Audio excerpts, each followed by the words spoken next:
The clock on the wall tells me it's time to resume our meeting. So it looks like we are going to hear from Scott Smith and Brad Nuenswander, and they're going to give us an update on assessment.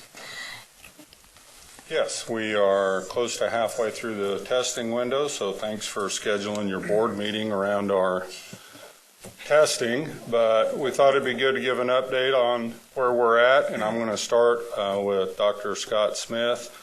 He's going to walk through where we're at in the first few weeks, some information on that, followed by Dr. Mary Ann Perry, and then we'll be able to answer any questions if there are any. And I do want to thank you all for letting us delay your presentation until this time. Thank you. Thank you. Thank you, Madam Chair. What we've done with this PowerPoint is we've tried to hit the high points. I'm sure everyone is aware of some of the higher profile issues that have hit the news and hit the districts, and we've tried to break it down into pieces and parts that are all involved in the assessments thus far. And then once we get to the actual KITE engine and some of the testing results, I will turn it over to Dr. Perry. But the first issue we have in front of us is the distributed denial of service. And again, this is not something that we anticipated many months ago. But as you can see, on March 27, CET was hit with the first distributed denial of services, DDOS. This first attack, for lack of a better word, originated from outside of the United States.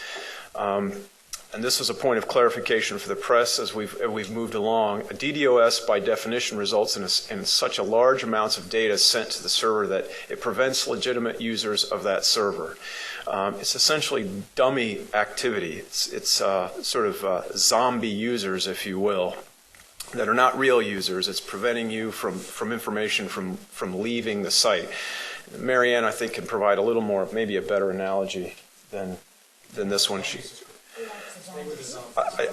Yeah, well, and that's not that's the term that's used for some of this. So the issue was reported at 7:15 a.m. and mitigated by 12:50 p.m. that same day. I would like to compliment CETE on keeping us aware almost on a minute-to-minute basis on certain days of issues surrounding the engine and the assessments.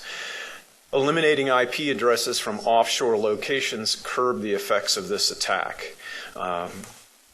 This is also something that we kind of wanted to make the board aware of. There was a second attack. On Tuesday, April 1st, CET was hit by a second DDoS attack.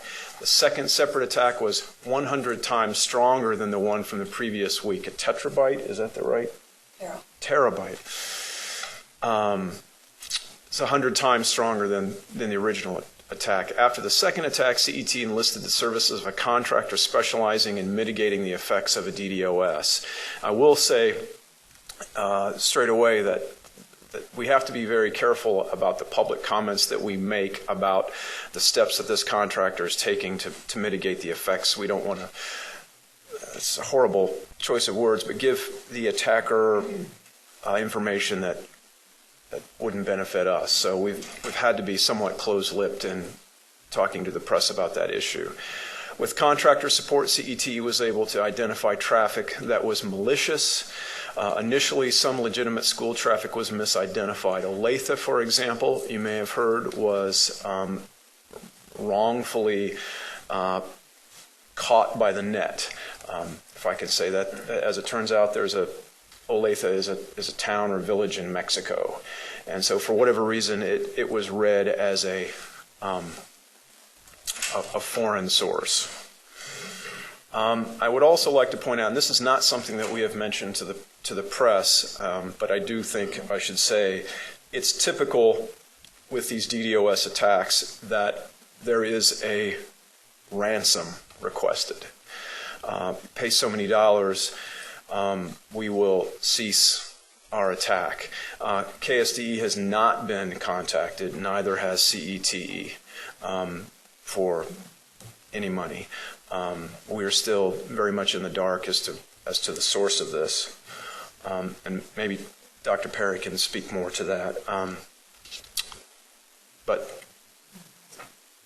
this is issue, again, residual. So there are remaining challenges that are the result of this denial of service. The new DDOS barrier broke the local caching server. So if you're just very generally, a local caching server is a dedicated server that exists locally, the purpose of which is to store frequently accessed internet material, web pages, that kind of thing. It also filters incoming traffic but allows external traffic. It speeds up the efficiency of the network. So not all districts in Kansas rely on a local caching server, some do. And this was identified early on as a potential workaround, quote unquote, fix. And that's in inverted commas because even using or relying on the local caching service didn't do away with the information flood that was there. It was still there. So backing up, so schools that have all of their computers connected to a local caching service or server cannot test without disconnecting the LCS from each computer. This has created extra work for district technology staff. Because of a thorough fix will require rewriting the code. The new LCS patch will not be ready until Friday, April 11th. Not all schools use this. So this is, as I said, a residual problem, probably the most recent that is, as of right now, unresolved. And these are just very generally, what else occurred as a result of this attack? What were some of the consequences? Well, there was a spike in requests to join agency listservs.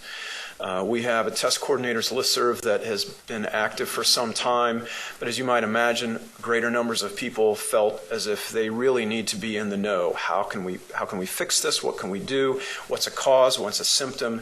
And that was a little bit difficult to sort out. There are folks in the district. Not all of them are interested in the causes. They're dealing with the symptoms. I can't get on. I have a classroom full of 8th graders. Other folks in the district do benefit from knowing the cause because they're IT people and they want to fix it. So that brings me to the second bullet there, intra-district troubleshooting as evidenced by heavy listserv communication and traffic. It's a testament. I can't apologize enough for the situation that the students are in when they get on, and teachers. I know that students are sitting down ready to take a test and they can't do it. It's a little like, I can't go out on the playground today because there's lightning. It just can disrupt your day. It's not easy. But we do know that they have been very resilient. The kinds of communication, it gets back to, I think, a point that Mr. McNeese made a couple of meetings ago about the fact that these problems are very sophisticated. It's really very impressive to see the kinds of troubleshooting that is there on a listserv chat about what we have done in our district to fix this. Again, daily communication to parents, press, and educators about differences between and among the standards, the assessment data collected, the kids' data collected, and the KITE testing engine. This has been an opportunity once again to clarify what is what. Districts have reorganized testing calendars, in some cases moving local assessments into state assessment spots in order not to lose time. They recognized very early that the state assessments were exhibiting these problems, and so they said, we'll just move our local map test, for example, into that spot, take the map, and then we'll give the state and CET some more time to do some troubleshooting. So I said, this is more about this DDOS and some important clarifications and assurances. No student records were ever jeopardized. DDOS is an incoming surge only.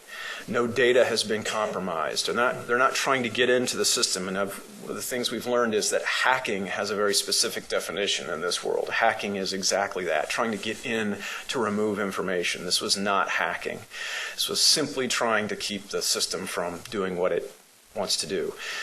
CET is continuing to strengthen security and will work this summer to create redundancies to avoid the effects of this type of attack in the future. And an external security audit of KITE will be conducted by the fall of 2014 to confirm security of the data, just so that we can be especially certain. With that, we're going to shift now from the DDOS to the KITE testing engine. Thank you.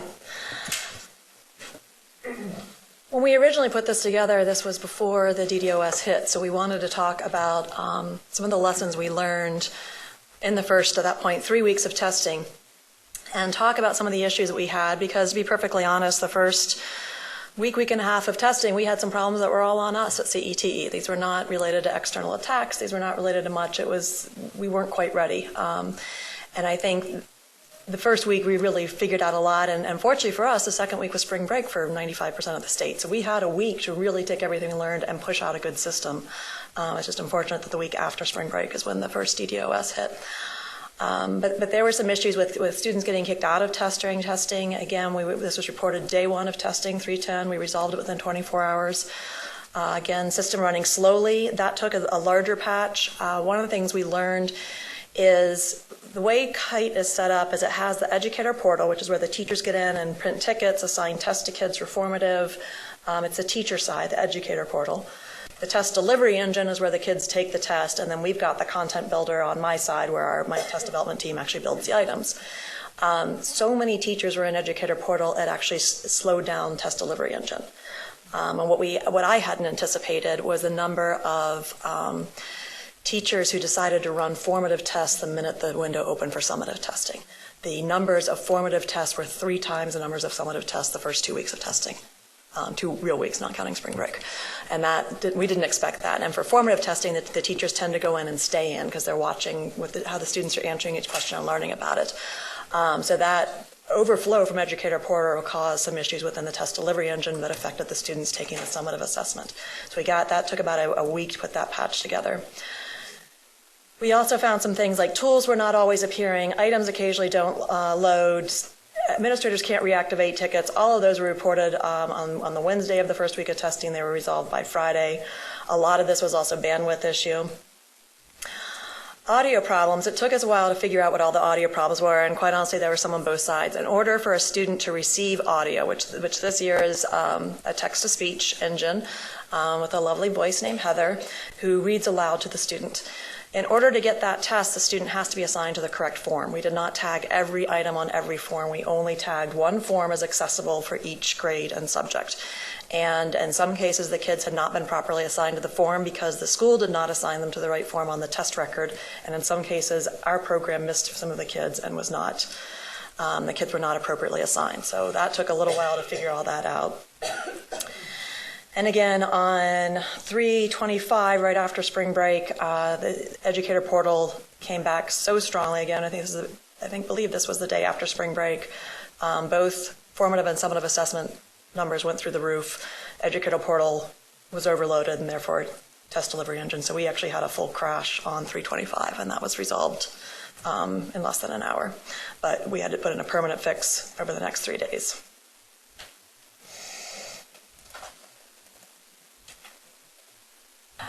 What am I doing to make this? I have a question. Okay, thank you. Yes, ma'am. This says these issues were resolved on those dates. Yep. Does that mean there has been no further problem with some of these? I had a call not long ago about the formative test and that districts could not get in to give it. So I wondered if that's been resolved or... Honestly, we had to tell the field at this point we cannot go in and repair the formatives. We have got to focus on summative just because of where we are right now. So okay. We've also talked to the Kansas Assessment Advisory Committee, the CAC, and I think in future years we're going to let people know. I mean, formative assessment systems are not meant for practice. They are meant to be used throughout the school year as teachers are finishing units and test items related to those units that'll be similar to what they'll see on the test. That was the intent. Well, they seem to be used as practice tests because having kids take formative after formative after after when the summative window was open, that sounds like practice. So we think we're going to shut it down next year at the opening of the summative window. We will have practice tests available that are just supposed to be for practice, but they do not require the use of educator portals, so it will not hurt our system.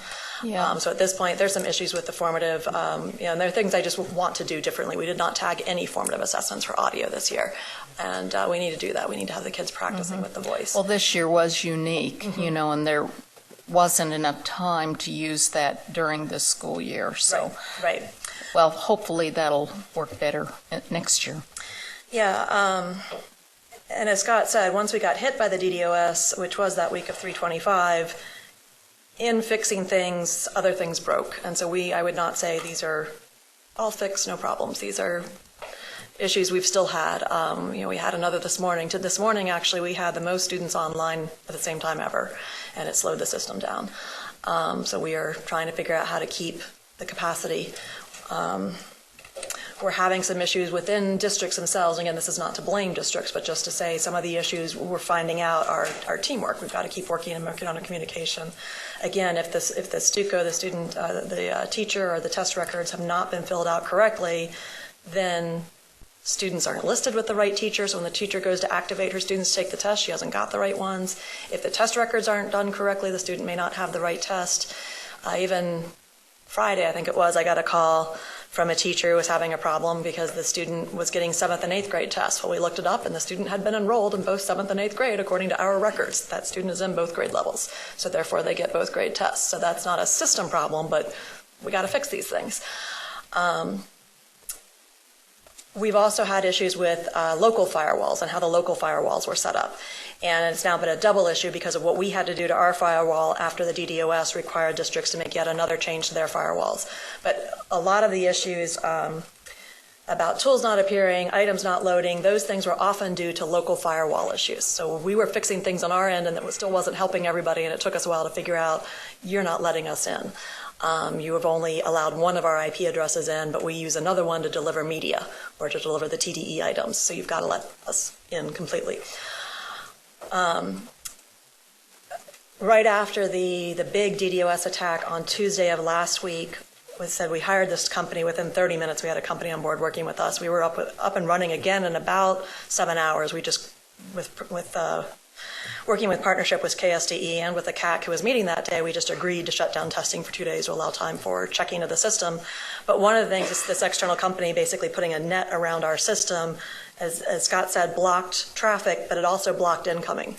Because now it goes from our system through another net into the schools, and some schools were blocking the new group that's working with us. So again, we had to give them new instructions on how to set up their firewall to only allow good data in and not bad. The other thing we found is that we do have districts that are using operating systems that are not on our approved list. We've been trying to work as fast as possible, as we know that that's what's going on, to try and certify as many systems as we can, but it's something we'll need to think about for next year because some groups like Google Chrome puts out a new version of an operating system every 2 weeks, which on our side means we have to certify something every 2 weeks because certainly in Internet Explorer 8, when they came out with 8, we had to reconfigure KITE to make it work with 8. It worked with 7. And 9 came out, and it's not quite right yet, but some schools have already moved to Internet Explorer 9. So we need to figure out either we have to keep up and really move fast on updating the server every single time, or our system every single time an external company puts out a new version, or we've got to get this message to our districts that when you got something that works, stick with it, don't keep upgrading. So just a FYI, I thought this was sort of interesting. This is after the first 3 weeks of testing. What are students taking the test on? So 83% are using the KITE client directly, which means they've downloaded it from us and they are going through the client to get onto the test. 15% are using an iPad.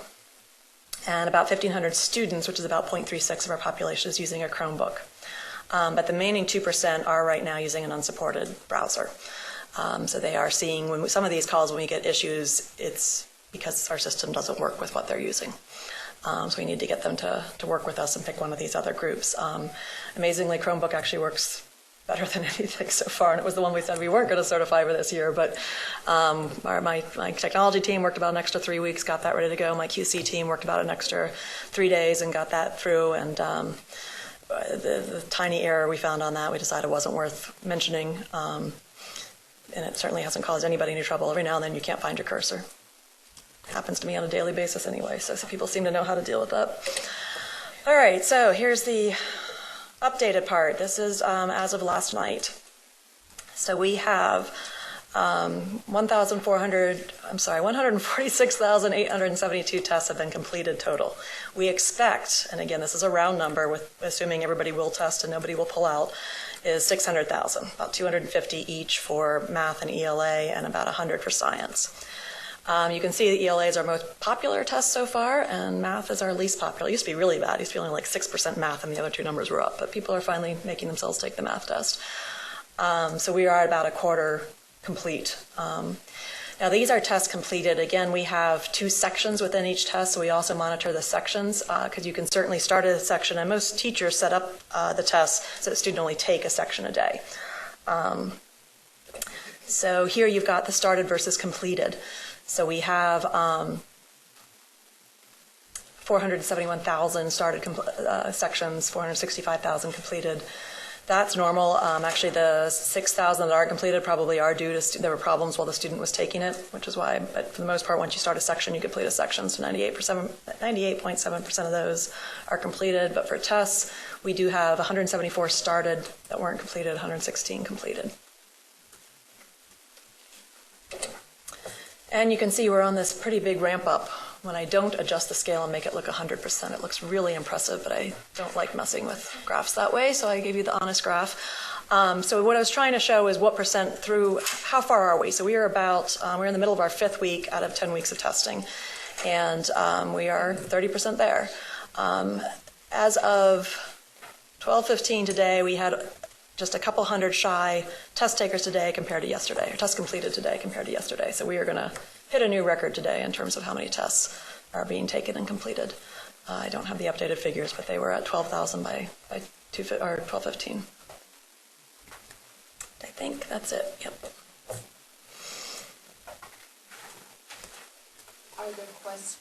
Are there questions? Or Brad, do you all have further comments before we? 15-minute update. Okay. Questions, comments? Kathy Bush? Thank you, Madam Chair. Let me get definitions clear.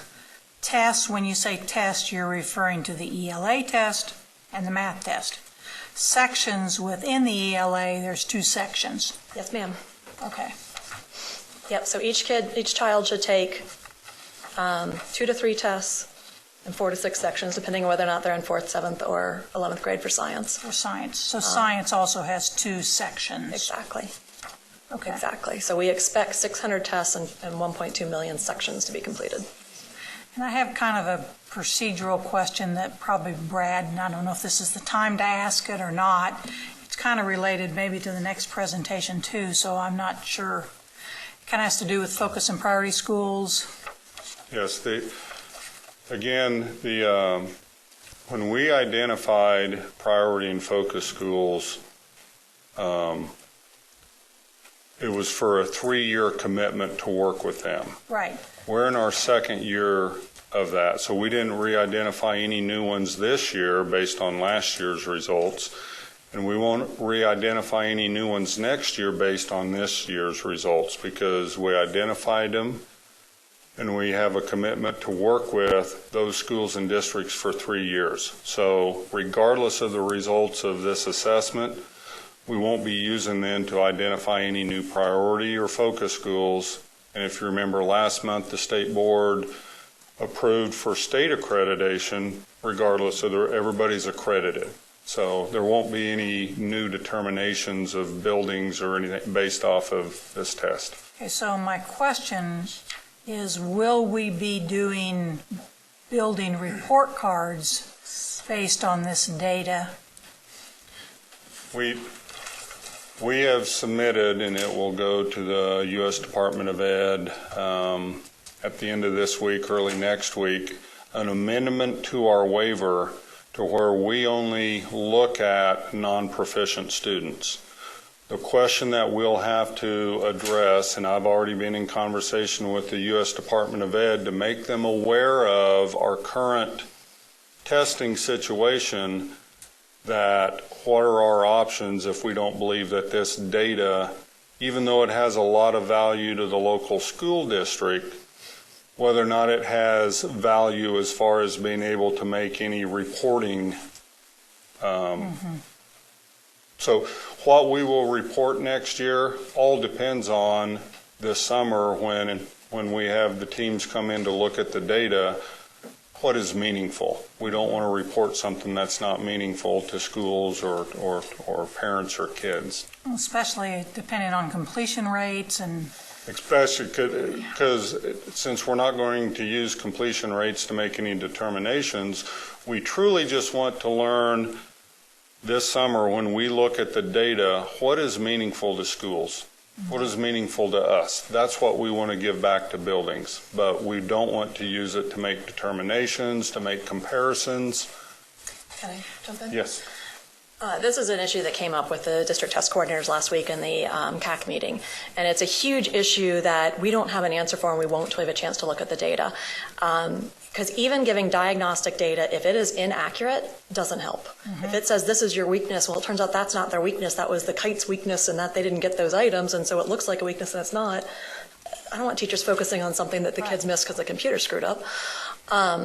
So until we really see omit rates by item, omit rates across by student, I want to be able to compare where students are this year compared to where they were last year. And if I see really bizarre correlations, I'm not going to want to report anything at a low enough level that people will start making diagnostic inferences. Okay. That makes me nervous. But I'm getting a lot of questions from the field that my honest answer is I just don't know what we can report until we see. I also don't know how the rest of the 5.5 weeks of testing is going to go. If we have beautiful testing the next 5.5 weeks, we may have differential reports depending on when you tested. I don't know yet, but it is something I'm very aware of. Honestly, just for a personal statement for a moment, is I feel like we've put our schools through heck in the last 4.5 weeks. We are asking so much of our students and of our teachers when things start and then they fail. Teachers have to rebound quickly and say, okay, I was planning a test, but now I've got a lesson plan. Kids were saying, well, I was doing well, and then the computer just stopped.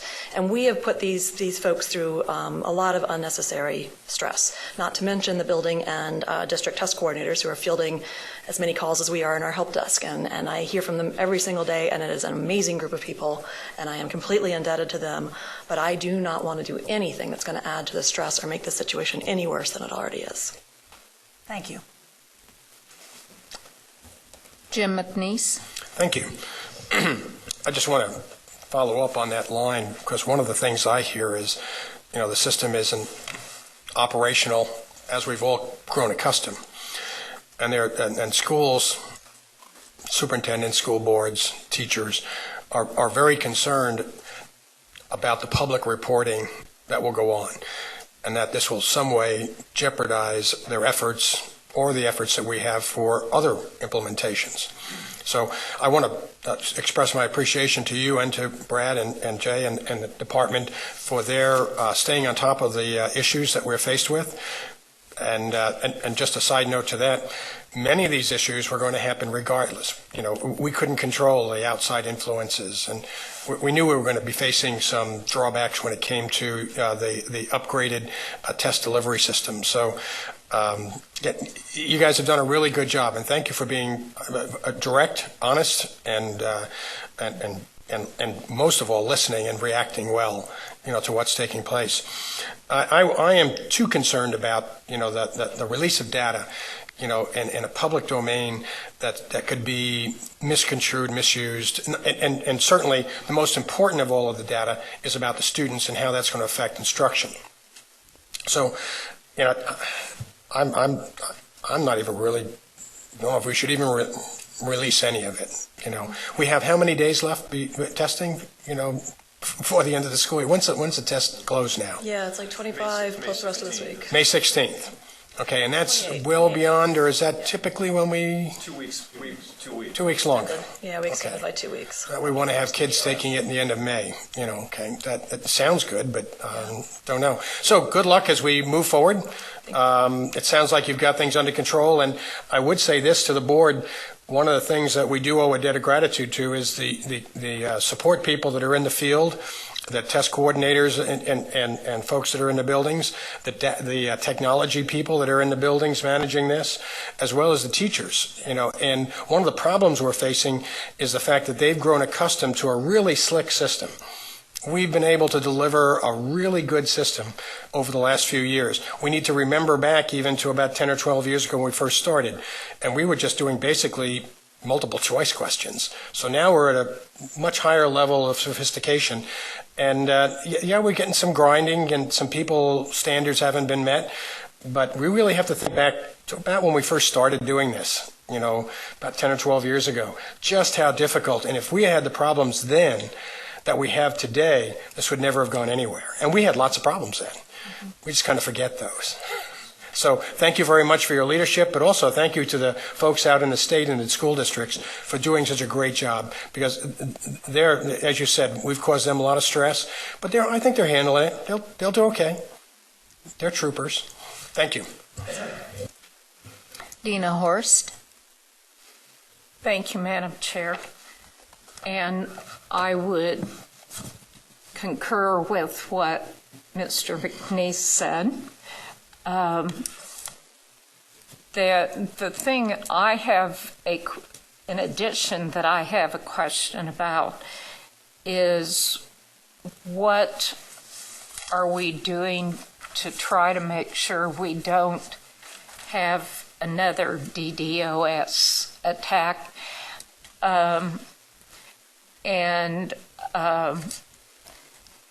The fact that you've identified it as malicious tells me it was deliberate. And I certainly hope that whoever thinks being deliberate in this way is a good thing will not continue. But the fact that there are those who think that the standards shouldn't be tested, shouldn't be taught, it tells me that we could see more of this. So what have, without revealing the secrets, are we maybe just saying we are prepared and we're being diligent? Will satisfy me. I actually think you deserve a little more than that, so let me give you just a little more. First of all, when Scott was talking about zombies, it could be one of two things. I learned how to use the word zombie botnet in a sentence now, which stands for zombie robots on our network, which really is people pre-program zombie botnets to go out and look for systems that seem to be very active and then try and shut them down. So it could be deliberate and malicious without having any idea that we are testing, that that's what it is. So it could be just a complete random, hey, they've got a lot of activity, let's go play with them. Or it could be somebody who's trying to shut down testing, somebody who's anti-Common Core, someone who's anti-Kansas. Could be a Kansas student who didn't want to test that day. Could have started as an April Fool's joke. I don't know. The first one was fairly easy to contain. We did that ourselves. The second one was so massive.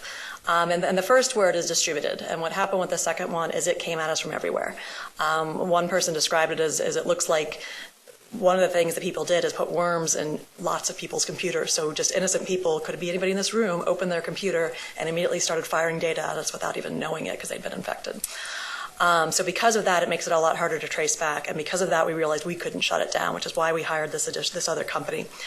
So the answer to your question is for the rest of this testing period, I'm fairly confident this is a well-known company. It worked internationally, and they will stop any further attacks because they are monitoring by the second for anything that looks wrong. And we know, for instance, Thursday night at 5:30, whoever's attacking us increased the attack, 5:30 p.m. And the company who was working with us detected it and strengthened the net before it ever had any impact on us. So we could see from the outside that the attack had strengthened, but it didn't affect us. So that's what's going to happen between now and the end of testing. Over the summer, my technology team is actually, the fun thing about being in the paper is everybody reaches out to you. So my technology team has heard from these systems all across the country saying, we can help you stop the next DDoS.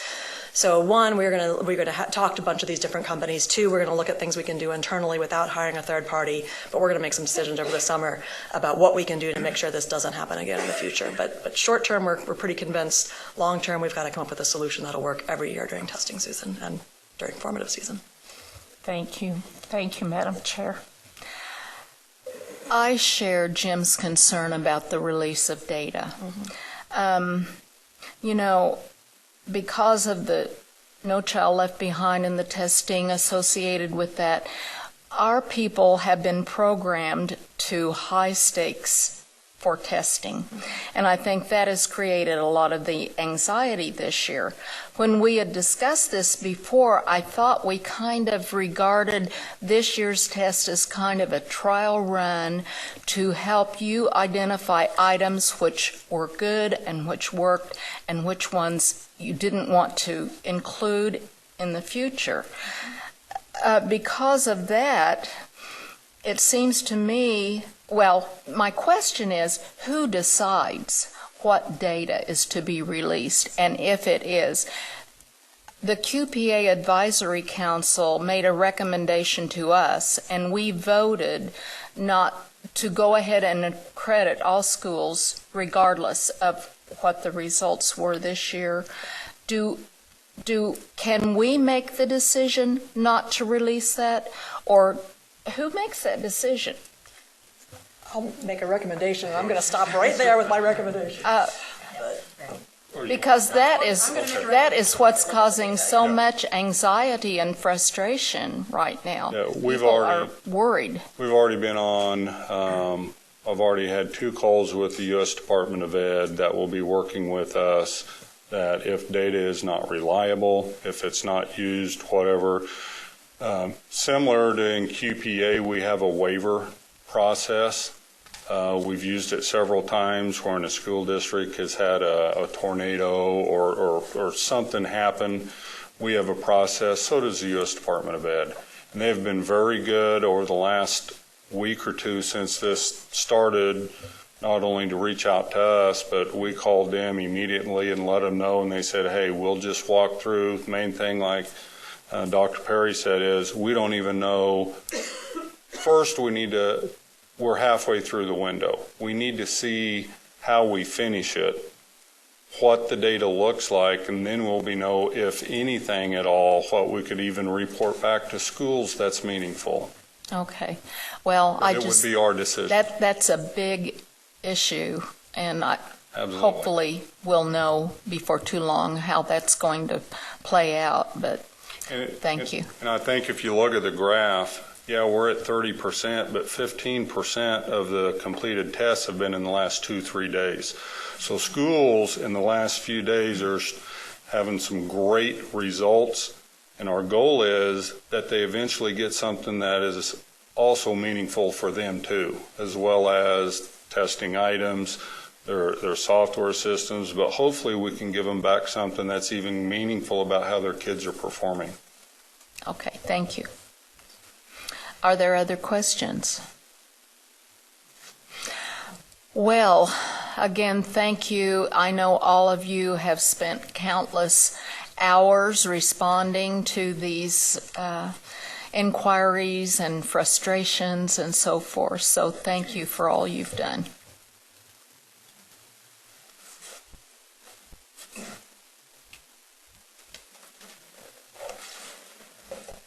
Now we're ready for Colleen and Tammy to talk about our Kansas Learning Network. Colleen Riley and Tammy Mitchell. Thank you, Madam Chair. It is a pleasure to be here and talk with you about our Kansas Learning Network. Annually, Brad and I and Sandy Guidry have provided an update for you the last few years about where we were with the Kansas Learning Network.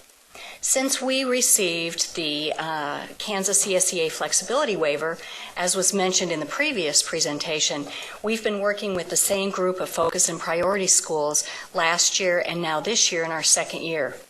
And it really has provided us a unique opportunity to work on a long-term basis with districts and schools rather than each year identifying a different group of schools and then trying to implement strategies and interventions in a short period of time. I am really pleased today to have Tammy Mitchell, who is our KSDE School Improvement Coordinator, who has overseen this project this year, as well as Mike Ronan, the lead for the Southwest Plains Service Center, and Janet Jump, who is the lead for Wichita Public Schools today. They're going to be giving you the update on the KLN. This partnership is something that we're really quite proud of. And originally, when Brad and I talked with you about this unique opportunity with the flexibility waiver, we talked with you about the collaborative partnership that would take place with KSDE, the school districts, the network service provider, and our technical assistance system network. And I think you will be very pleased with the efforts that we've been able to undertake with this wonderful partnership. So with that, I'm going to turn things over to Tammy. Thank you, Colleen. Today, our purpose is to just give you a little snapshot of the work that's taking place in not only Wichita Public Schools, but similar work that is taking place across our state with our focus and priority schools. This is just a brief outline of what we're going to share with you. A Kansas Learning Network review. Mike Ronan will talk about his role, and then Janet Jump will talk about how that looks at the district level, and then we'll talk about our plans as we move forward to 2014 and 2015. I'm new to KSDE, and I'm new to this position as of September 1st, so I'm going to give an overview, but I'm not completely sure what you already know, so please be patient with me if I seem to be rehashing something that's common knowledge. But under the ESEA flexibility waiver, we have our priority and our focus schools, and the priority schools were the lowest 5% of Title I schools based on 4 years of API data. There are 33 priority schools in 4 districts across Kansas. And then the focus schools were the next lowest 10%, based on 2 years, based on gap data, and this would be the gap between their lowest performing students and the state benchmark, and there are 66 focus schools. So all in all, our clients across the state are 19 different districts. The charge of the Kansas Learning Network, and I apologize for our use of acronyms, KLN, Kansas Learning Network, is to work with districts and school leaders to implement a living and active school action plan based on the indicators of effective practice that align with the needs identified in the district needs assessment. So as we work to provide support to individual schools, we're also working in close partnership with the districts because ultimately it's the district's responsibility to support their focus and priority schools. Now that all sounds really good in theory, and when you're writing a waiver, there are a lot of lofty ideas, but then there's the, where the rubber hits the road, and that's what we're going to be showing you today. Some of the things that took place that changed for 2013 and 2014, the priority schools always had 8 days with an implementation coach, and they always had 2 on-site visits. But for this year, we're able to provide implementation coaching for focus schools. They received 6 days of coaching and 1 on-site visit. So Mike Ronan and I physically drove to all of the 66 focus schools in the state to talk with them face-to-face in their school. We felt that at least, it's important to meet them where they are and to see their school and to hear their story about the work that they're doing. Wichita, Kansas City, and Topeka were assigned a district facilitator. What that role has brought to the bigger districts is a way of communicating and bringing all of the coaches together that work for that district. The big districts have their own initiatives that they're working on, things that they're trying to roll out to their schools. And what we really wanted to make sure of was that we didn't send mixed messages. Schools need to hear a consistent message from us at the Kansas Learning Network and from their district, so that we didn't inadvertently have district coaches telling schools to do one thing and our people coming in and giving a mixed signal. So those district facilitators have been critical in coordinating the work in the big districts. We had new requirements and a new professional development plan for our implementation coaches, and Mike Ronan will tell you more about that. We made revisions to the Kansas Star tool. Industar is a company that we work with. They have provided a tool for us so that these school action plans are in a place where schools can add to them, and then we can see them as well. And it's been a very important tool as we go forward to having a live and active school action plan.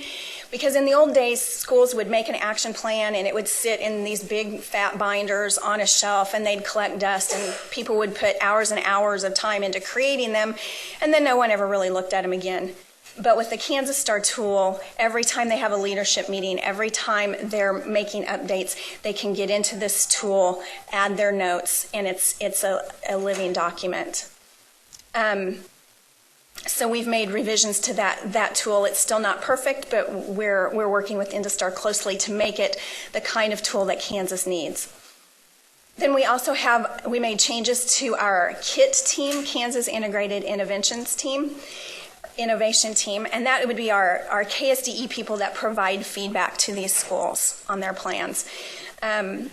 So as we've moved forward, we've had specific training for this team, and we just want to make sure that the feedback we give to schools is useful and helpful. Sometimes we can give lofty feedback that schools maybe can't apply to their situation, and so we're just constantly closing the feedback loop to make sure that information from the state gets to the schools and schools have a way of responding, so that it's a never-ending cycle of communication. Mike Ronan is going to talk next about our partnership with Southwest Plains Regional Service Center and some of the other network service providers. Thanks, Mike. I'd like to thank the board for allowing me to brag about a program that I think has just been really rewarding and successful. Southwest Plains Service Center is located in Sublette, Kansas, far southwest corner of Kansas. We've been involved as a service center in the Kansas Learning Network since its beginning. However, I don't want to give you the impression that it's just a Southwest Plains initiative. Southwest Plains is driving the network service provider portion of this project. However, there are other service centers that are involved.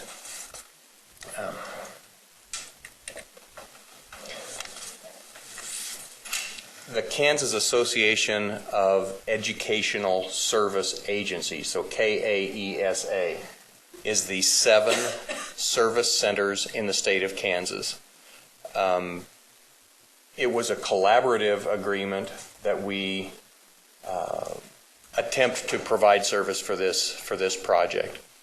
As an example, all of our training is done in Hutchinson, Kansas at SDAC, at the service center in Hutchinson.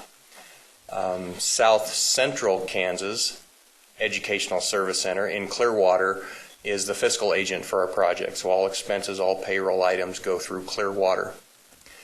There are 3 service agencies, Greenbush, Smoky Hill, and Southwest Plains, who provide implementation coaches to coach at the building level, and district facilitators that provide assistance at the district level.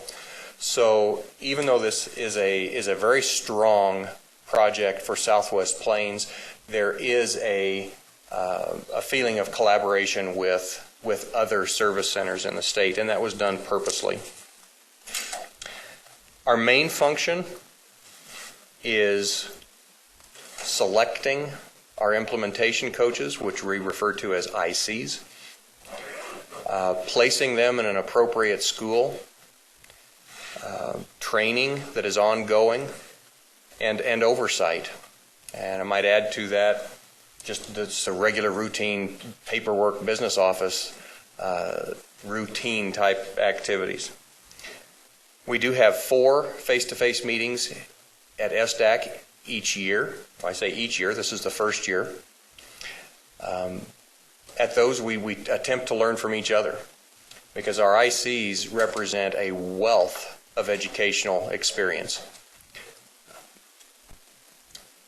In addition to that, on the months that we don't have a face-to-face meeting at SDAC, we create electronic meetings, and we'll log on for an hour in the morning, an hour in the afternoon to just provide some feedback and some collaboration time in between our face-to-face meetings. So a real push this year has been for our ICs to learn from each other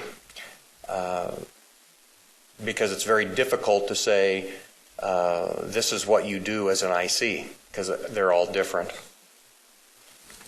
There are some themes, however, with the focus schools and the priority schools. One would be poverty. One would be a high population of English language learners. Another one, and maybe a little bit lesser, would be a high population of special education students. However, when you get past those 3, it's pretty easy to say that all 99 schools, that's 33 priority and 66 focus schools, all 99 are very unique. Throw in that mix that all of our 21, I think there's 21 ICs, all bring different skill sets. They all are experts in their areas. So matching an IC with the needs, particular unique needs of that school, is a real challenge for us and a very important task for the network service provider. So that might bring up a question in your mind. I hope it brings up a question in your mind. What in the world does an IC do? Well, the real answer to that is depending upon the needs of the school. But here are some things that an IC very likely might be involved in at the building level. Remember, these are all building levels. So in Wichita, where there are 28 priority and focus schools, or in Topeka, where I believe there's 14, an IC could be doing something at elementary A, and then there is another IC going on at elementary B. So we provide the ICs provide Kansas Star support, meaning how to manipulate in and out of the software chosen to record data for our priority and focus schools. We act as an instructional coach, recognizing best practices going on in the classroom and maybe doing some coaching. Curriculum specialist, recommend strategies for transitioning to the college and career ready standards. Assessment, curriculum alignment. These are things that might be a task of an IC. The big push this year was as a liaison to KSDE initiatives, because we found all of our schools, and I think I can use that term all, they wanted assistance from their IC in what's going on with assessments at the state level. Tell me about these AMOs. What's going to happen with all these initiatives? So we found our IC trainings to be, at every one so far, we've connected with KSDE to provide some assistance for us so that we can learn, so that we can help our schools. Tiered intervention. As an administration mentor, many of our principals are just needing a friendly ear, a second eye on some of their school initiatives. English language learner supports, data coach, special ed, all these are items that we try to identify at the building level, and then we attempt to assign an appropriate IC. Okay, I'm going to toss to Janet Jump now, who will give you a district perspective on the 28 schools in Wichita. Thank you very much. You both have summed up very well some of the work that's going on in Wichita, and I appreciate that. Find my little button here. I will be talking from the district perspective, that being Wichita, about the 28 focus and priority schools that we have. Priority, we have 5 elementary, 6 secondary. Focus, we have 15 elementary, and we have 2 secondary schools who are SIG schools. But before that, I'd just like to tell you a little bit of a story about an experience that I recently had. When I was visiting a friend in the hospital, and there was a young intern riding up in the elevator with me. And he turned to me and he said, I know you.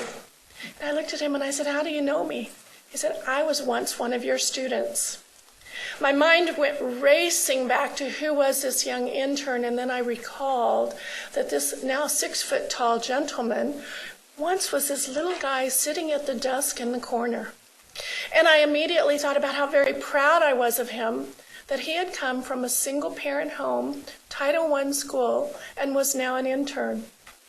And thinking about, well, how important it is that we give every child the strongest education that we can when we get a chance, so that they can realize their dreams, and that we do it in a safe and a caring environment. Because you know what? Someday those kiddos sitting in our classroom are going to be the doctors giving us that medical or dental care, or they're going to be building that airplane or flying it that we hope to someday be in and get there safely. Or maybe they're going to work with technology, and we certainly know how much we need folks that know what's happening in this technology-rich world. But that's what it's all about. All of this work, all of the work with our focus and priority schools, it's about the kids. And it's about what can we do for these kids so that we can give that really rich education, giving them all the skills that they need to be successful. In Wichita, we're doing that with using the MTSS Framework. We're heavily involved with the components of the instruction, the leadership, empowering culture, professional development, the curriculum for the few, the some, and the all.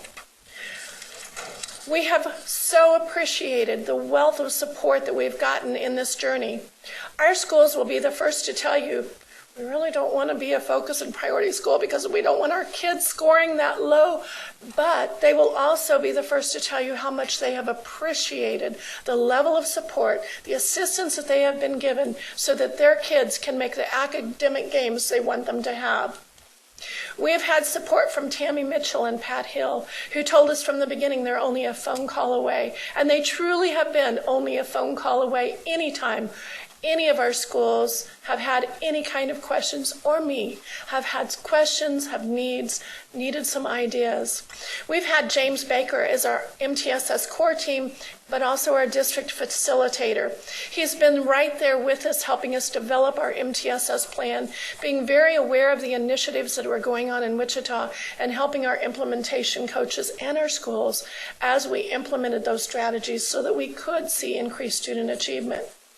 Also providing job-embedded professional development, being out there in the schools, helping them look at the data, helping them decide what's our next move. And the support of Denise Brown, the MTSS Reading Core team. We've also called on our TASN group when we had to know what do we do with our Tier 3 behaviors in some of these schools, and they've been right there to support us. And of course, the 1003A grant. That grant has given us opportunities for professional development we would not otherwise have been able to partake of. It's provided extra personnel for us and extended day, extended year support for students to try to increase their levels of achievement. We've also had the support of the Southwest Plains Regional Service Center and Mike Ronan. Mike truly has a heart for this work, and he came out to every one of our focus buildings and said, how is it going?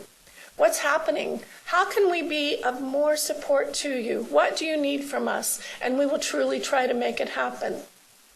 We had 13 different implementation coaches in Wichita, coaches from all across the state. And as Mike said, they all come from different backgrounds, most from probably all from smaller districts in Wichita, since we're the largest district. But some have been principals, some coaches, some superintendents. They all have different skill sets, different levels of knowledge. They provided a lot of assistance with the Kansas Star work as we were still trying to figure it out and learn how to use it effectively. And they provided feedback regarding the observations that they did in classrooms and the plans the schools had developed. The Kansas Star indicators were reworked to meet the needs of Wichita, and I'm sure other districts. Now we have inclusion of the MTSS indicators, which carefully match what we are trying to do. One of the first things we did this last August was to hold a training in Wichita for all of our 13 implementation coaches. We invited them because we wanted them to have an understanding of what our demographics were. What did our school data reports look like? What were we doing in terms of problem solving and goal setting? What did MTSS in Wichita look like in both academic and behavior? How did we select indicators and which ones were we selecting? The problem-solving model we were using, the Kansas Star indicator work, the instructional sequence guides that were developed by our district, unique to our district, and the family engagement work that we were doing. We wanted them to have this upfront information so that when they went out to the buildings, they weren't spending time collecting district information, but could focus more on the individual needs of each school. We shared with them how we were using the innovation configuration matrix that went with the MTSS system so that each school would have that information to help them determine where they were on the matrix and what kind of changes they needed to make so the implementation coaches could help drive their work to match those needs. We also shared with them the protocols that had been developed in our district. We have academic and behavior protocols, most in draft form still, some about ready to roll out, but so they would understand that we were working to meet the needs of kids, strengthening our core, but also had Tier 2 for our supplemental needs and Tier 3 for our intensive needs, and asking them for input on how we could use that information to best meet the needs of our kids. We spent time talking about the key indicators that were involved with the Kansas Star work. Those indicators being in the areas of leadership and decision making, where we talked to principals about how they could use their leadership team to impact the work of the school. The curriculum, assessment, and instructional planning, classroom instruction, parent, school, and community involvement, and then the tiered support. So they could help us evaluate where each school was and build that individualized plan. We looked at research-based practices regarding the intervention effectiveness. Are we doing what we need to be doing in terms of instruction, curriculum, setting, and the individual level? How could we make that work?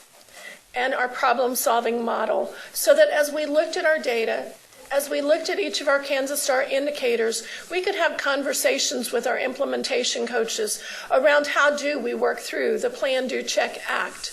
Where are we at on that sequence, and where do we go? We let our coaches know we were working both academic and behavior, bringing in some great professional development, but building plans in both areas because we knew and understood the tremendous correlation between the two. Our district support has also been in place. We have 20% of our Title I Part A budget going to our buildings. This allows each of these buildings to have a full-time building MTSS facilitator, which acts as basically a reading and or math coach. We have intervention teachers in the area of reading and or math. Lots of professional development including in the building as well as outside of the building, allowing folks to attend seminars, extended day, extended year tutoring. We have the MTSS academic and behavior professional development support and protocols, bringing in folks like Anita Archer, who has been giving us a lot of support in the area of explicit instruction. Not only has she been providing professional development all district, but she goes into our focus and priority schools, where she works with small teams in those schools, modeling and helping them plan and develop instruction for students. We have been able to have Randy Sprick and Mike Boer from Safe and Sound. Sorry, Janet, I'm that sorry. I am kind of crowding you right now. We have to make kind of an adjustment mid-presentation, and I want to apologize for this. We are going to come back to this presentation, but I've been notified that our next presenter needs to catch an airplane and get out of here. Okay. But it relates to the great work that's going on in Wichita. So we're going to, I apologize for it. We're going to ask Janet to just step aside for a couple of minutes, and we're going to bring Stephanie from Learning Forward, and switch out PowerPoints here for just a quick second. There is a natural connection, however, because as Janet was doing such a great job talking about the really hard work that Wichita has been undertaking in implementing MTSS, the work that Stephanie and her team have brought forth for many years in the area of staff development has been the foundation for what we do with our MTSS training across the state of Kansas. So there's not a direct connection to the presentation. There is kind of an implication for all. Actually, So, it's a great. with that, Janet's next slide is quality professional development. It was the next slide coming up. So thank you, Janet, for being flexible.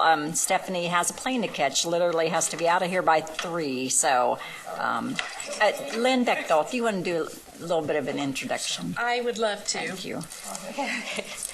While Nick is doing his magic, thank you again, Janet. And and do you have what you need? Put this on the desktop. Okay. Thank you again for your flexibility. We are have the honor of having Stephanie Hirsch, who is the Executive Director of Learning Forward, in town today. She's here for a conference. She was a keynote at the state affiliate conference just down the street, and so we are taking advantage of her being in town and are honored to be able to have her here to speak with you. You had a little bit of background information in your packets. We have some more for you that we will hand out at the end of her presentation, but in order to maximize her time, I'm just going to bring her on to make her presentation on professional learning. So thank you, Stephanie. Thank you. And I thought that was a great presentation. And I said, I'm really sorry. I'm going to borrow that from you, Lynn. I'm sorry I have to interrupt it. I have really a unique opportunity tomorrow, which has kind of challenged me in all kinds of ways, and that is to do professional learning at the Department of Education. So if you have any advice to lead the Department of Education, actually the OESE division is investing in their requirements around professional learning. And so one of the things they've committed to over the next year is to think about how they can better embed in their requirements quality professional learning standards. So I'm very excited about that opportunity, but it forced me to have to do something like interrupt your presentation. And again, I apologize because it was great.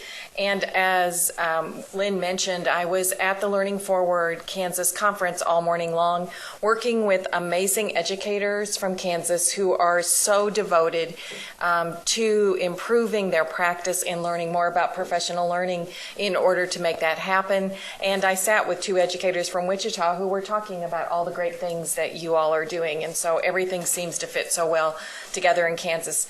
I have been a student, and I will continue to say a student of professional learning now for 25 years. I have been working with Learning Forward for 25 years. Professional learning is my passion, and every day I find more questions than answers about how do we help every educator improve practice so that every student learns at high levels.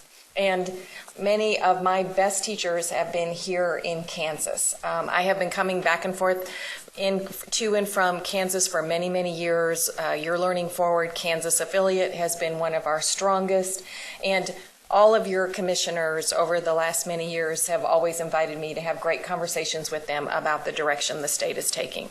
I know several years ago, one of my colleagues, Renee Islas, came and presented to the board and gave you an update on some of the best practices on an international level in professional learning and showed you about how a lot of your data actually lined up to great practices occurring here in Kansas, standing up against those great standards.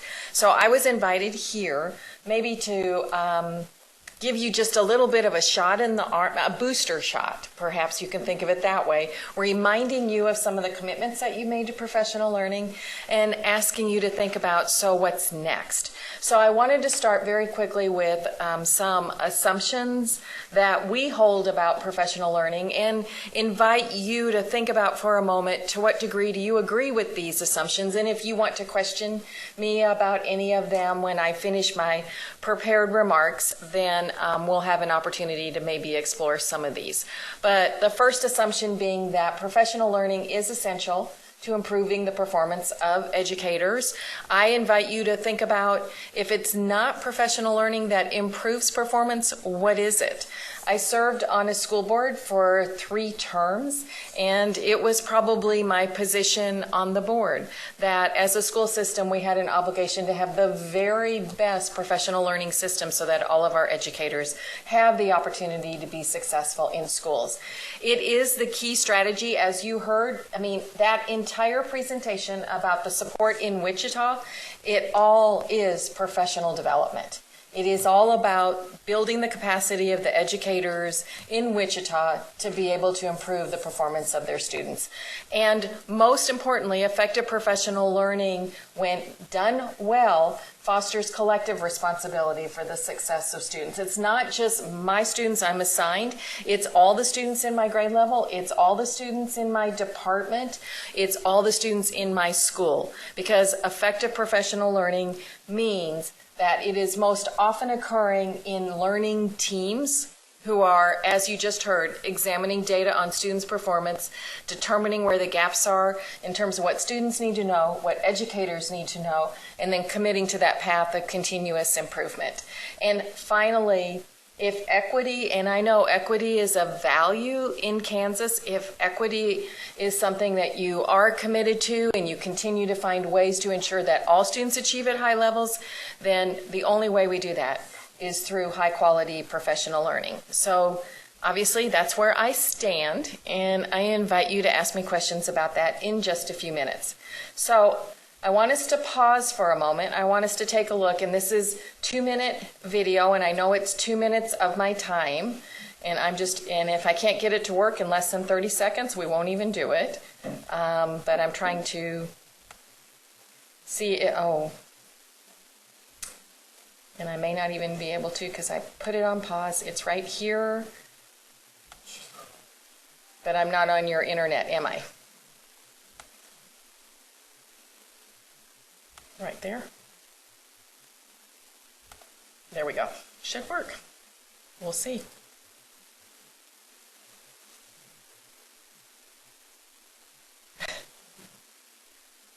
Well, I'm going to be authenticated. Oh, good. Okay. Maybe. So that was about 20 seconds.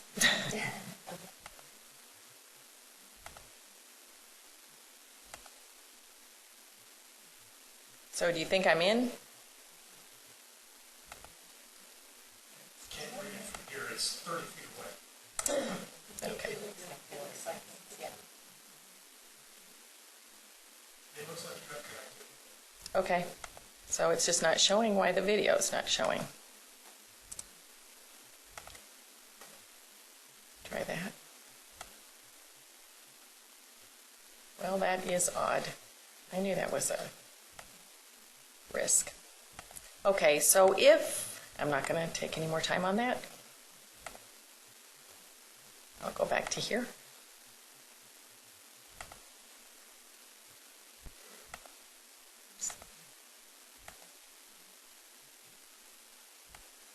Maybe you'll invite me back and for the opportunity to watch the video.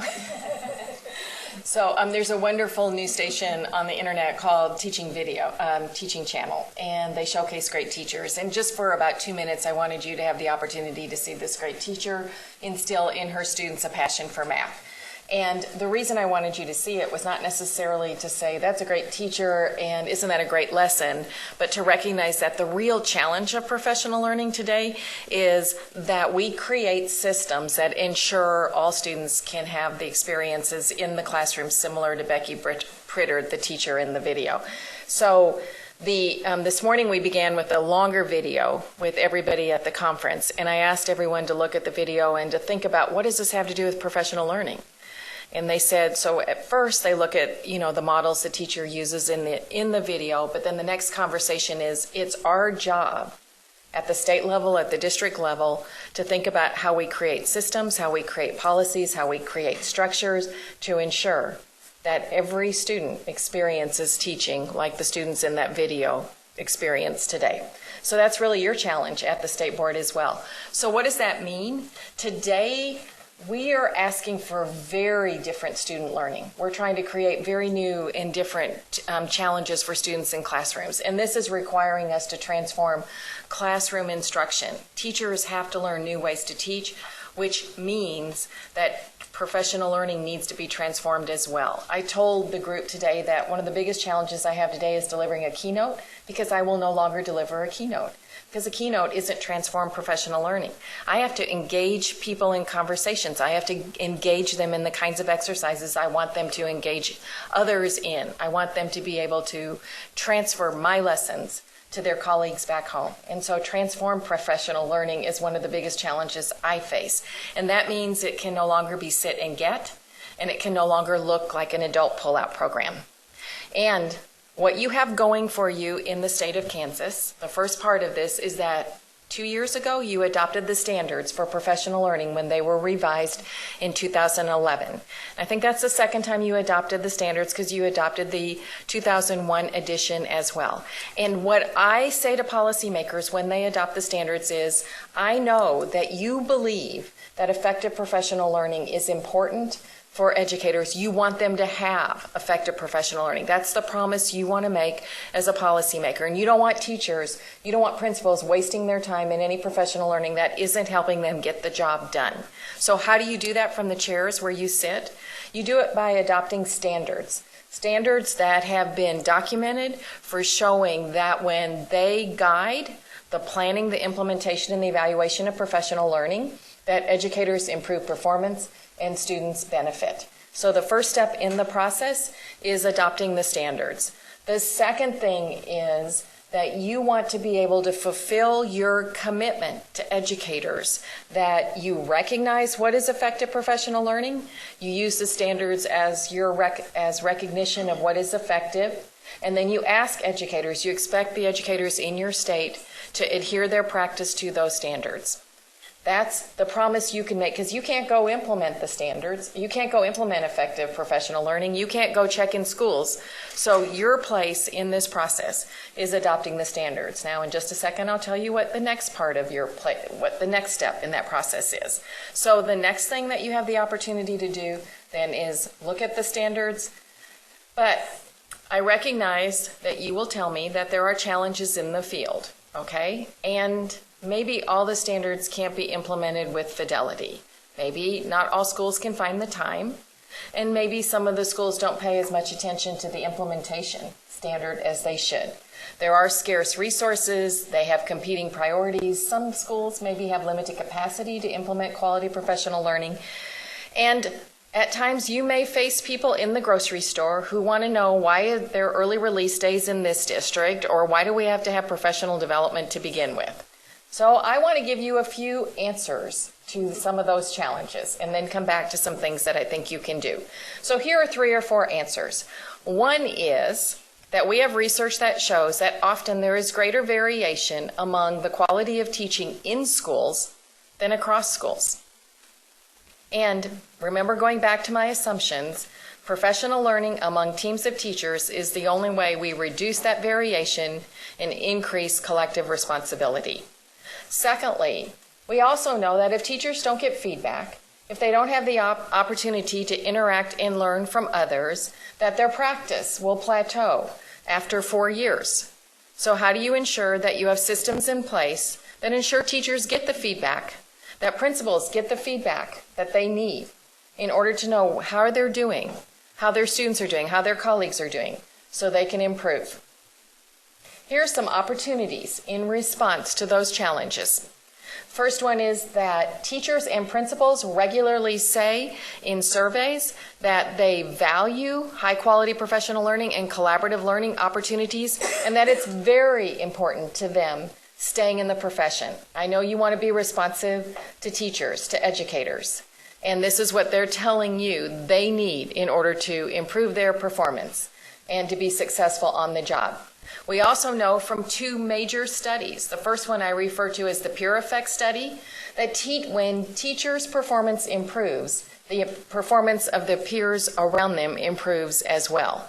Powerful So one teacher getting better will help other teachers getting better. Imagine if every teacher's getting better, how much better things go in schools. And secondly, we know professional learning works. We know from many studies, but one of the most powerful studies was a study of a Title I school where we had directed professional learning teams similar to what you're having in Wichita, and look at how achievement rose among Hispanic students in those schools. We also know when we benchmark against those higher performing countries, what they do and how they invest and how they get better results than we do. So I know my time is limited, and I want you to think about what can you do next as the state board. One thing is to know the standards at a deeper level and making sure that the standards are indeed driving practice in your state. And one of the ways that I would encourage you to do that is annually ask, to what degree do we know that our teachers in this state are experiencing effective professional learning according to the standards? Do you get a report annually on the status of professional learning in the state? And I kind of warned some of my friends in the State Department that I would be recommending to you that you ask for this kind of report, because you've made this promise, you've made this commitment, and you have a right to know, is it being delivered? And then you also may want to look at your policies and your systems that are in place to see to what degree do they align with the standards. Are the standards and the policies driving to the same end? And so sometimes states do policy reviews, policy studies, to see if there's consistency in the policy with what's advocated in the standards. So I left out a lot of slides at the beginning. You'll have them all in the handout. But I love a couple of really important quotes from two really smart people. So I love the president of the Carnegie Foundation said, if we really want to continue to improve student achievement, we have no choice but to improve teaching. And I love this quote from Lee Shulman, who said that classroom teaching is perhaps the most complex, most challenging, and most demanding, subtle, nuanced, and frightening activity our species has ever invented. The only time a physician could possibly encounter a situation of comparable complexity would be in the emergency room of a hospital during or after a natural disaster. Investing in professional learning is the key way you invest in educators in Kansas. Keep up the good work, take it a little further, and ask, are we living up to our standards? I think you'll find the answer is yes, but it will be affirming for you to have the detail to be able to report to your stakeholders. Thank you. What questions can I answer for you? Are there questions for Stephanie?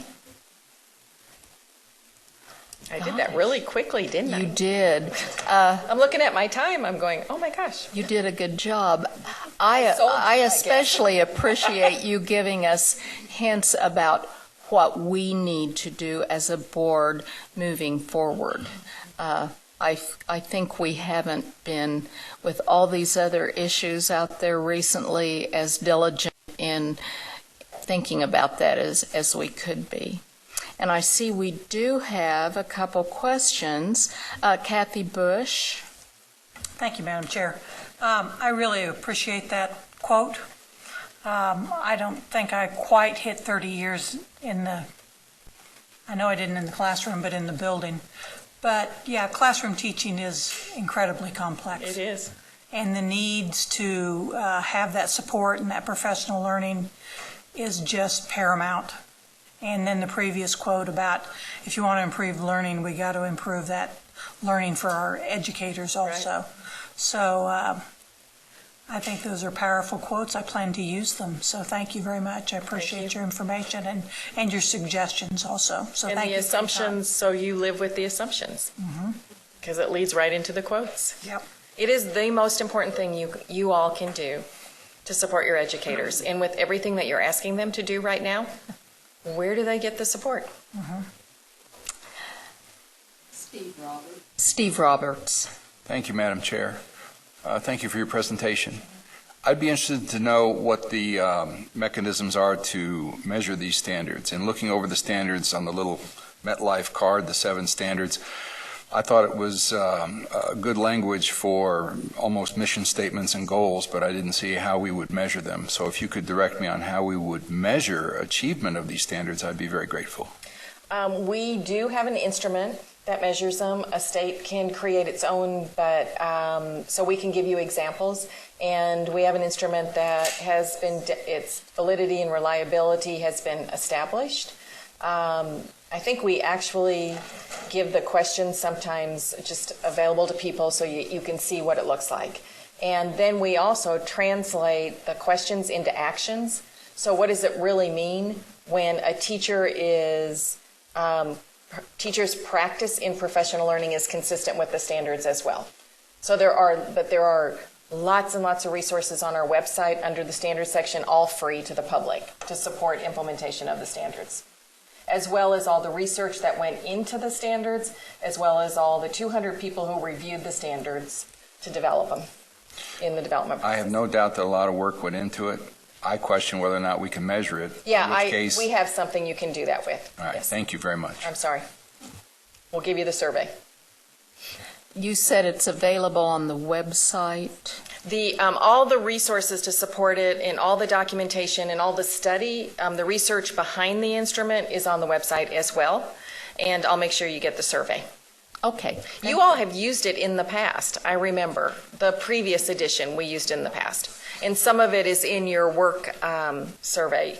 What's the survey that you do with teachers' working conditions? Survey has some of the items as well. Okay. Thank you. Are there other questions? Well, we do so much appreciate you spending time with us this afternoon. We wish you good travels, and we look forward to improving our practices here. Thank you, Janet. Thank you. We will send the information in Friday update, and if you don't mind, could we share your PowerPoint with the board? Oh, absolutely, So and the handout too. We'll give you, Thank yes, and I'll get the research on the standards validity, the measurement tool, validity of the measurement tool. Thank you. Okay? Thank you. Nick, we may need some technical assistance here to regroup a little bit. Thank you very much. Thank you. And just as Janet has experienced almost every day in her teaching and administrative career, flexibility is the key of the day, correct? That's fine. Yes, this is it. Great, thank you. Thank you. I was working with some student interns yesterday, and I told them, if you can't be flexible, you don't belong in education.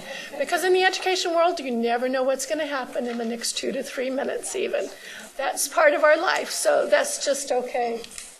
But that was kind of a lead-in to some of the work that we are doing with professional development in our district and with our ICs. And our implementation coaches help take that professional development to the next step, helping each building to be able to individualize the work that they're doing.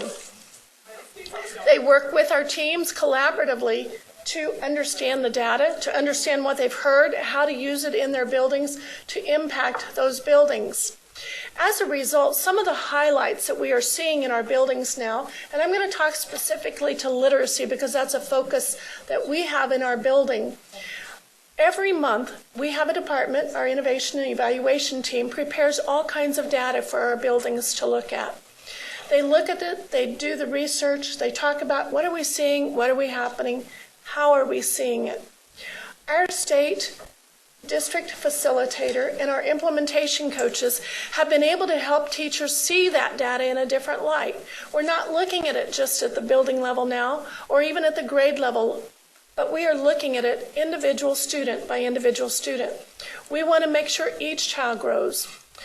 We are seeing more growth now toward 100%, reaching benchmark at the kindergarten level with our phonemic segmentation fluency, 80% at benchmark for fluency, for maze, for comprehension. Teachers are understanding more about how to use the aims and evaluation materials so they can strengthen the work they're doing in literacy, but also with behavior. We're able to look at the data that we're getting and we're able to determine we want our students to read. Are they moving? If not, why not? Our implementation coaches can help with some of those conversations as well. We look at our trend data with our aims to see, are we moving the right direction? We look at our gap reduction. We also look at our individual grades levels for each building in addition to our individual students. We look at tiering as a resource, and we look at it in terms of what is our core instruction? Are we strengthening it enough?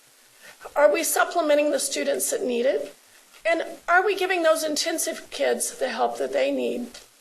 Our implementation coaches and district facilitators have helped us with the MTSS screening flow chart so that we make sure that all of our kids are getting the skills that they need. Understanding that there is a progression of skills, a hierarchy, and that vocabulary is also a piece of the work that we need to do.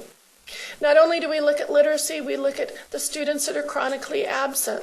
As part of the Kansas Star work, we look at what are we doing in terms of behavior. Are we strengthening the behavior of the building so that we do see learning?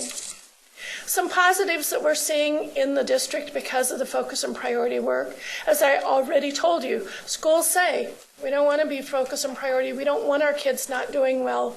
But we really, really appreciate the support because we're seeing our principals grow so much stronger in terms of leadership help because these coaches are sitting down and having one-on-one conversations and working with leadership teams and giving them a lot of knowledge and help and support. We're seeing more collaboration between the state and KLN. Relationships and communication is improving, and we have support that helps us feel like it's a tough job, but it's a job we can do it. It's given us the opportunity to build capacity in our schools with our leadership teams in our schools.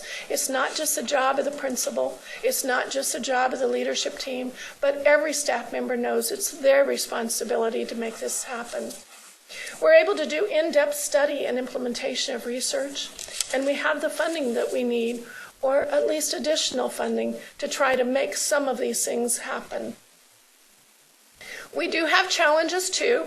Kansas Star, some of our folks feel like some of the research is a little updated. Can we update the research? Some feel it's a little time-consuming and cumbersome, or there may be too many indicators.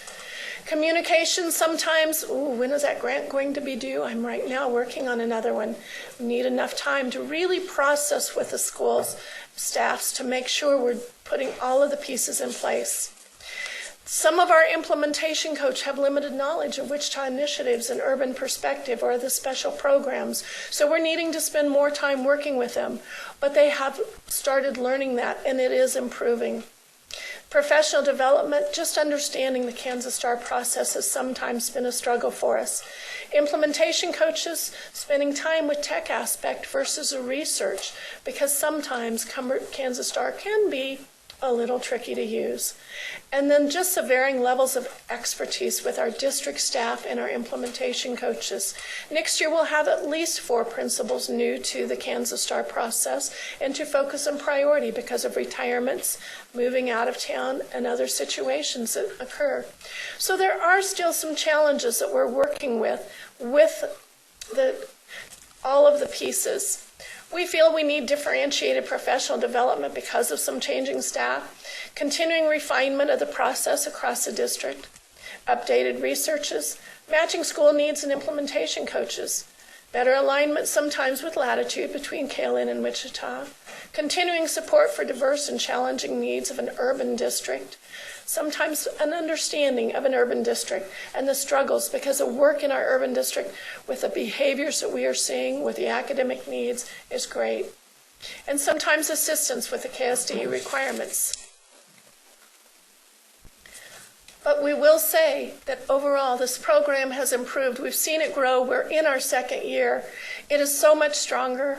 It is so much more user-friendly for our schools, and they do feel like they're really getting a lot out of it. We have to be really careful because of all the Wichita initiatives that we have in place, how to teach decoding, how to do learning to write. There are a lot of initiatives that we have in place. We need to make sure that we have a marriage between the two, that we don't have conflicting pieces, and that they all support the direction we're trying to move. Principals feel very positive about the work that they have been doing with KLN and their implementation coaches. And we, again, appreciate all of the support that we've had to make a difference. And we believe we're going to see significant gains academically and behaviorally because of this work. Thank you. So to conclude, our plans for 2014 and 2015 and the changes that we're making, it's not good enough that Janet's happy with our work. It's not good enough that Mike is happy. It's not good enough that the schools are happy. We are always looking to make things better, make it stronger, make it more efficient, make it we're constantly working to improve. And so some of the things that we've already got in place for next year is that we are going to be working to make stronger matches between the implementation coaches and the schools that they're assigned to. Because from the get-go, we didn't know the schools very well and we didn't know the coaches very well. But as we get to know them, we can make better placements. We need to provide professional learning for our implementation coaches, especially to focus on the KSDE initiatives and English language learner strategies. Those are some weak areas for our ICs that we're going to plan to shore up. We have to build a better system of tech support for Kansas Star because we feel like it's a waste to send these very highly qualified implementation coaches out to schools where they're showing people where to point and click. So we've got to provide that technical assistance outside of the valuable coaching time because those coaching days are so limited. Wise Ways is a research update within the InduStar program, and they are working to update and provide more current research because Janet's right, some of that research is a little dated and it could be improved upon, and they are working on that. And we continue to collaborate with InduStar to build the Kansas Star tool into what we need it to be. We don't need it to look like South Dakota or Virginia or Washington, but we can collaborate across states to see how their tools work and make improvements to our tool. And InduStar has been invaluable with providing that kind of training and support. We need to do a better job of providing opportunities for collaboration. Our state teams need to talk to our implementation coaches. Our focus schools need to be able to talk to other focus schools. We just need to bring more people together in that kind of collaborative aspect. So anyway, things are going really good with KLN this year, but it will be even better for next year. So, questions? Kathy Bush. Thank you, Madam Chair. Thank you for the presentation. Do you have a system that you get feedback from the field periodically or at the end of the year? Yes, we use SurveyMonkey, and we when we go out to do priority and focus visits, we send a survey after each of those visits for feedback, and then we will do an end of the year survey as well. The survey for this year is going to focus on what schools feel like they need in the way of an implementation coach, and so hopefully that will help us make those matches. But yes, we do survey frequently and in interview. Okay. Thank you. You're welcome. Sally Cobble. Thank you. I've always been a fan of KLN from Cross and Jaffa's time and now to where we can take it what we consider in-house. And with the service centers helping us, I think it's healthy and everything. I don't know if my question is for Brad and Colleen, which one of you would like to answer this, but I got a little confused by the time a bill came out Sunday night. At first, I thought it was about the innovative districts, and then by the time they put priority and focus in it, I thought, well, maybe they were talking about our priority and focus school. So the one I'm talking about is the school finance bill that had 20% innovative districts with priority and focus schools. That would be about, 56 districts? And we would, and we only have 19 districts now. Is it possible to even get to 20%? And were they really talking about our priority and focus schools, or were they talking about the innovative thing and having priority and focus schools within that. I really lost the transition on what that's about. Wonder if you could clear it up. We believe, and Dale's over here because he sat there and listened to it, that currently 10% of school or districts could apply for innovative district status. So you look at this as an innovative district bill, not having to do with priority and focus schools. Our understanding is last year's bill allowed for 10% of districts, which would have been about 29. The new bill increases that from 10% of districts to 20%. But those additional 29 would be districts that have priority and focus schools. Now, you are correct, there's only 19 districts that have priority and focus schools, but I'm not sure. But that's our understanding of the bill, that the additional 10% has to be priority and focus schools. That's the way we And so their innovative ideas have to come up with how they're going to handle their, no, it doesn't go that far. But we haven't seen an enrolled copy of the bill. We just know that during the discussion, the additional 10% of school districts would be for districts that have priority and focus schools. But you are correct. If you add the 10, if you take 20%, that's about 58 school districts. We currently have 8 that have applied, but that our understanding, the additional 10%, the ones that would qualify for that, to be able to apply would have to be districts that have priority and focus, unless Dale remembers something different. Okay, I have a follow-up question on that then. If we have, if they go into then the priority or the innovative school, do they lose the KLN help? Or does that go? We don't know the details enough for that.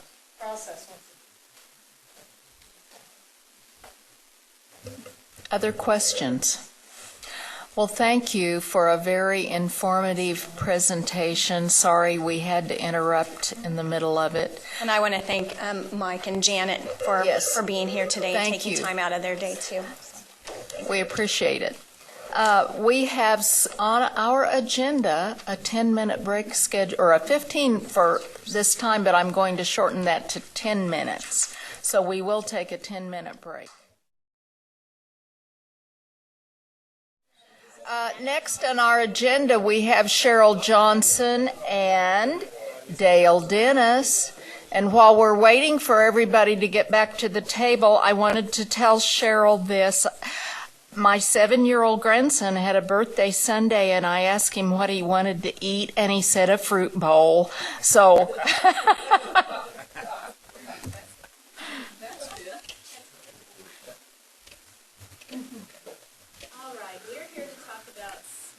Maybe I better turn that on. We're here to talk about Smart Snacks in School fundraisers, and I know that Carolyn Campbell has had this as an item of interest.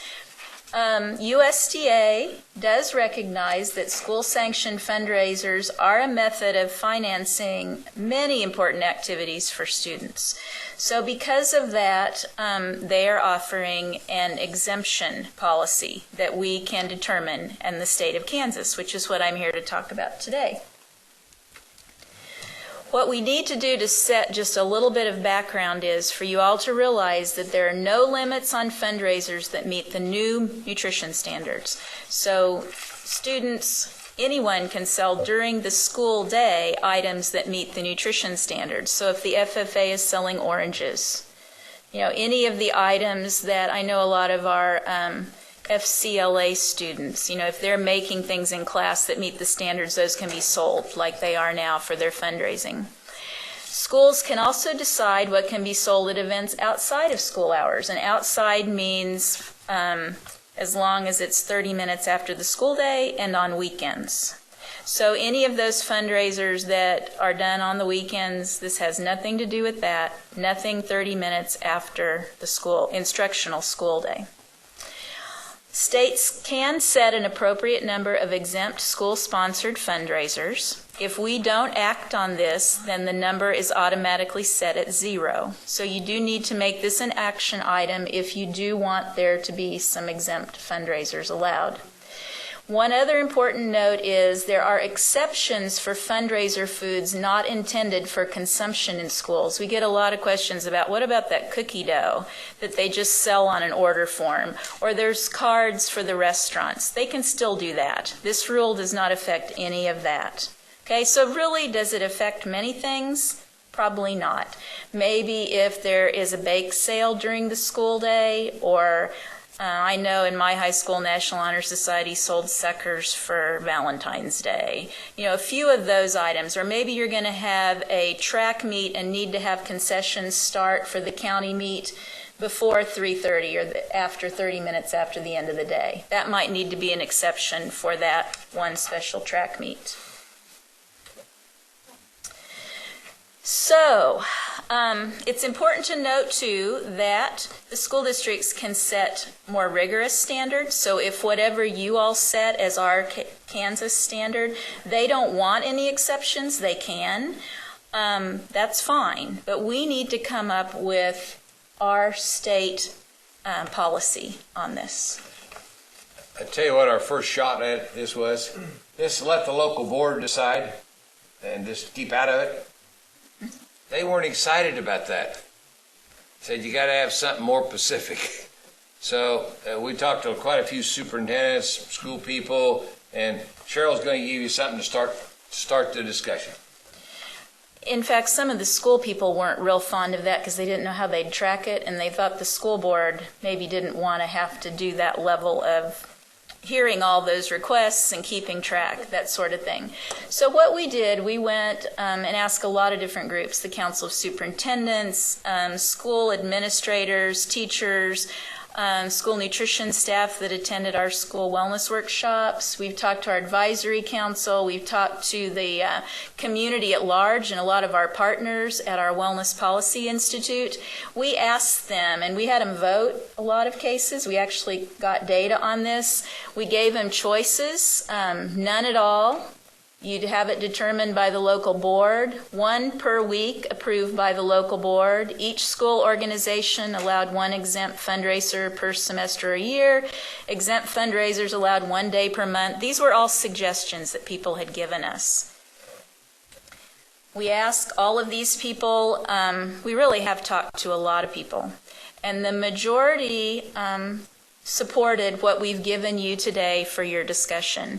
That is that we would have 1 exempt food fundraiser per school organization per semester that does not meet the nutrition standards for all foods sold in school during the school day, which is midnight before to 30 minutes after the end of the school day on school grounds. These would be allowed. And an organization would be defined as a school group that elects officers and is approved by the local Board of Education, and the exempt fundraiser could not exceed 2 days. If we said they could sell candy bars for a month, that isn't really infrequent. So we're trying to come up with maybe a length, but we need your thoughts on that as well. The other piece is some boards, when they have a rule that's more restrictive than this, with me? This would be the maximum. That some boards may say we're not going to do this through the school day at all. And there's a lot of schools that don't sell anything through the school day. That's right. They just don't do that, anything. Others do. But anyway, this is it's kind of interesting, the discussion on this. Many states are taking the stance that they are going to have 0 because they think it's a record-keeping burden to keep track of it, and where it's just within the school day. But I think, you know, if it's your decision that we want to do this, I'm fine with that. I think it's good to have some flexibility for the schools. But you all need to decide.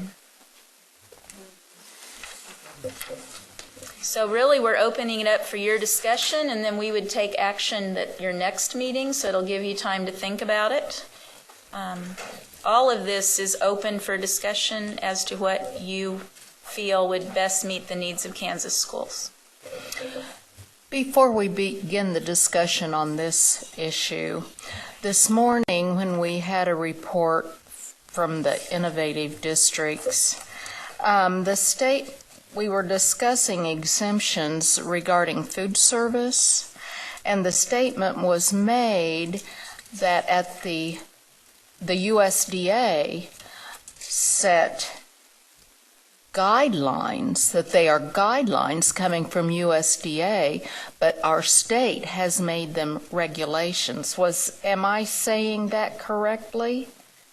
And I wondered about that because I don't really have a good understanding of that process, and so I was going to ask, what we receive from USDA, are those guidelines? They are law, federal law. They are in regulation.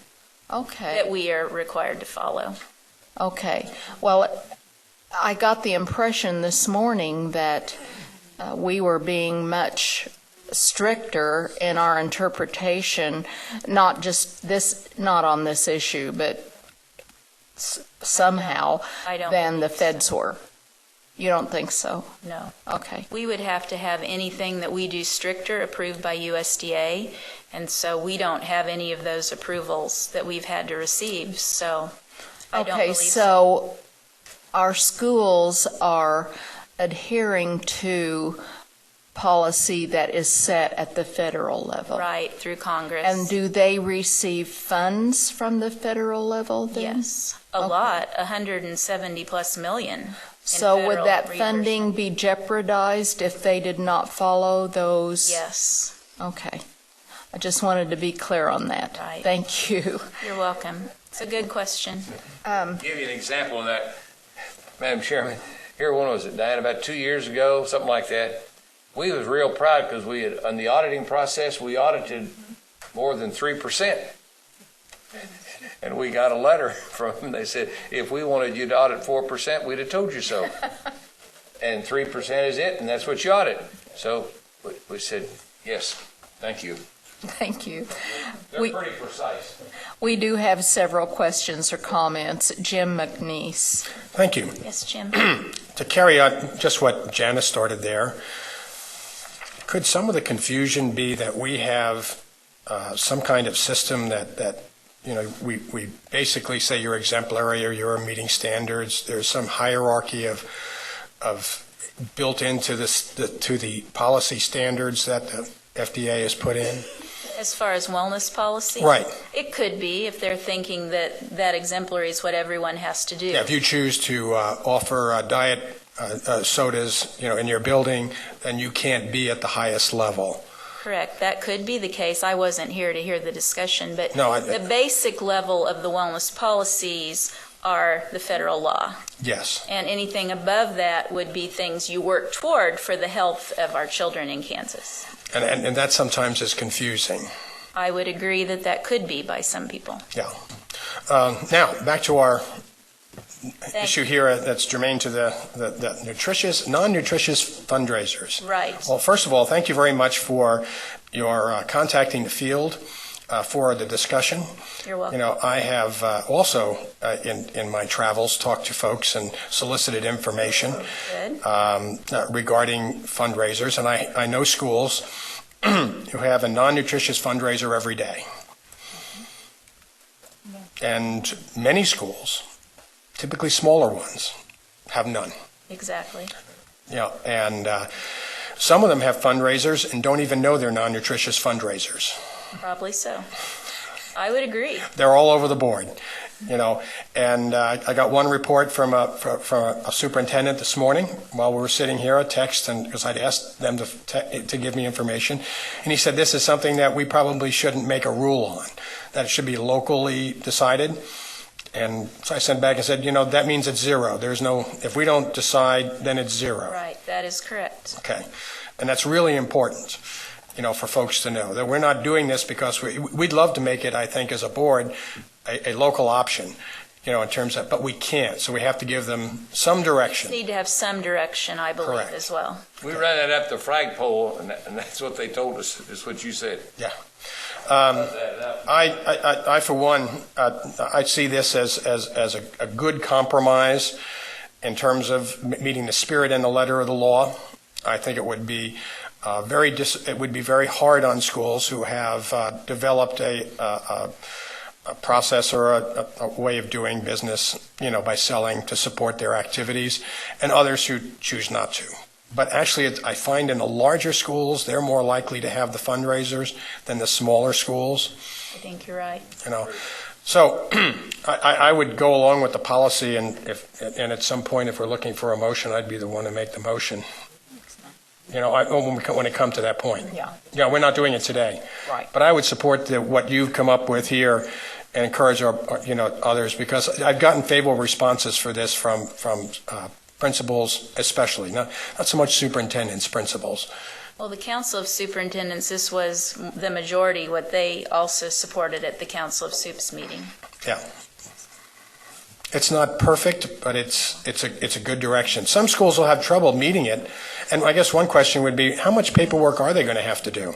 Well, I thought with this, it might be possible just to have the list of the school organizations, and they could enter in their fundraiser that's exempt, and that would be what we would review upon review. So I think it could be fairly easy from a record-keeping standpoint. And don't let them tell you that they don't keep records on this already, because, having been in that seat, I can tell you that I personally would approve the fundraisers, period, because there were so many that were in competition, and we had to give the parents some break. Right, and they did at our school. We're already collecting that data. A little bit more box, meaning that, we followed the rule, isn't going to be that much. Thank you. For example, in Missouri, I think they're going to say 5 fundraisers per school, but to me that isn't fair. Like for a large district like a Wichita, I don't know how they're going to decide which 5 organizations get to do that. So there are a lot of things. Iowa is having 0. I looked in the Midwest. There are lots of different examples out there, but I really feel like we're trying to be fair and giving a little more flexibility than some states. That just won't work, I don't think, in our state when you have a school district. That worked probably pretty well in Healy. But in Wichita, any district in 3A and up, I think there'd be a big problem. Big problem. So those are just things to think about as you discuss. Another question, since I'm right here, how does this impact, say, classroom and class items? They're exempt from this, aren't they? So for instance, market day that the business people might be having, or fax is having a particular thing, they've made something but it's not nearly nutritious, or classroom curriculum things that flow into the day. We've heard that USD is going to allow an exemption for the career in tech ed. We haven't seen that in writing yet, but I'm hopeful that we will not have to deal with that. There have been lots of comments that that's needed.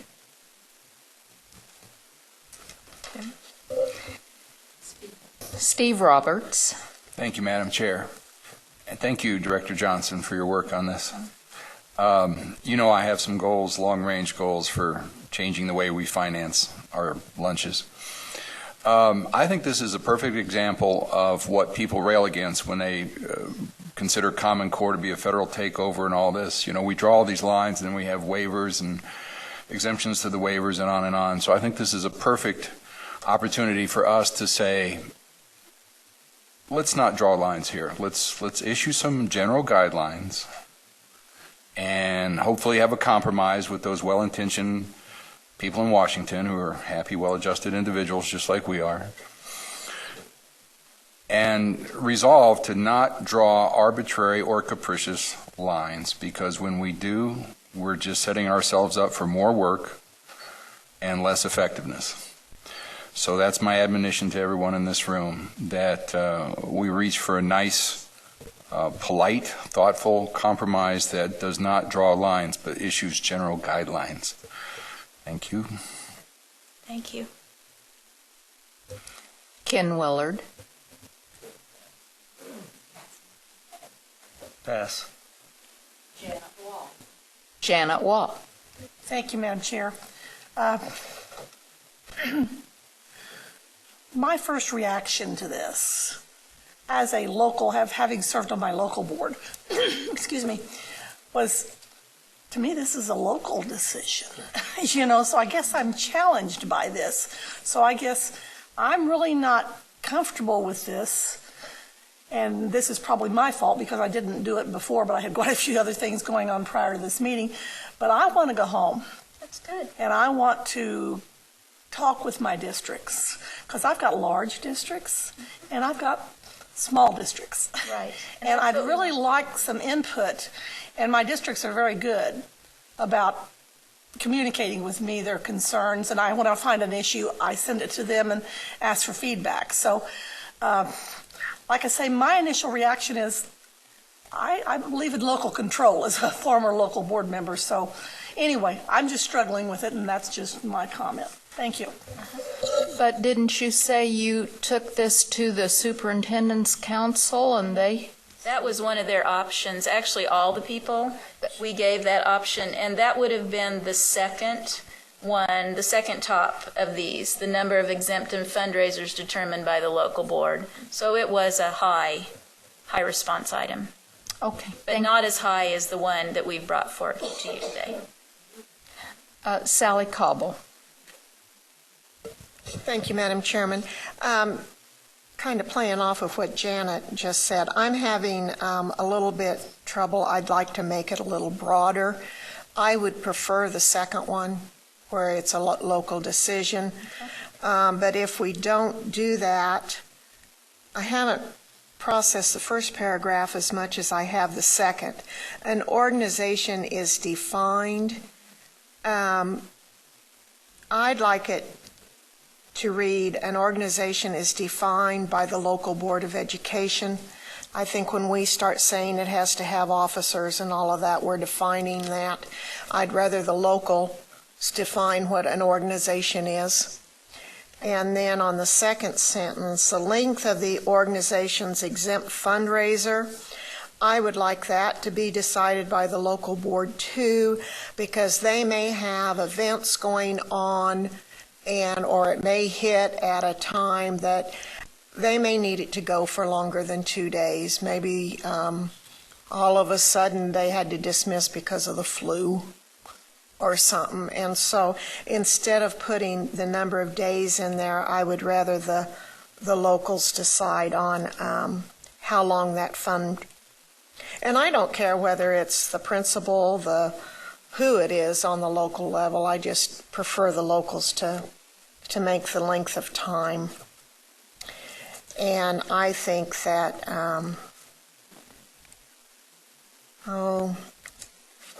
I don't have an opinion yet on the first paragraph.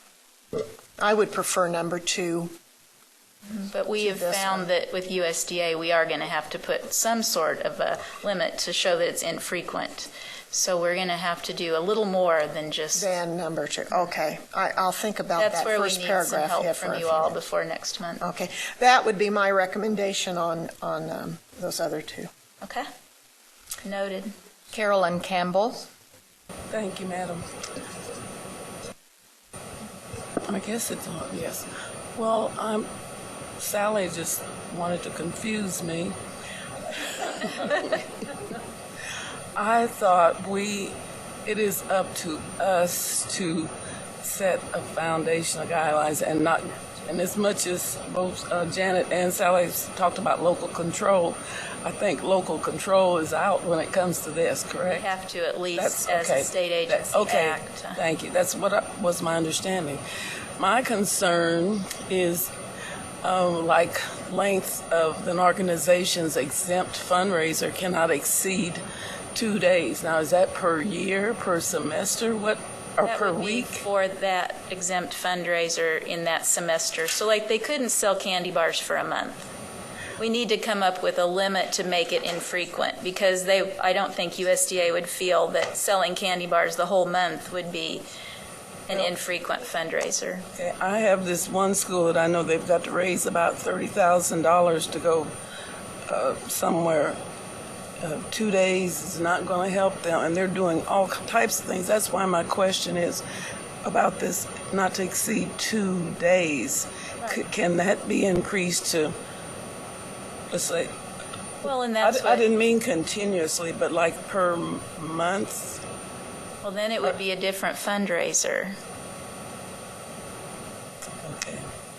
So we really need to think about that too. But yes, that number is up for discussion, Okay. for sure. Okay, thank you. That was my concern, that 2 days was not very doable in my thoughts for this one, and another school that I know that's big. Remember, though, a lot of these fundraisers don't involve food. We have a lot of non-food fundraisers in schools. So this really is a small number we're talking about, I feel. Okay, thank you. Dina Horst. Thank you, Madam Chair. Kind of on that same line of thought, could it say cannot exceed 2 days per month, or It probably something could. of something of that sort?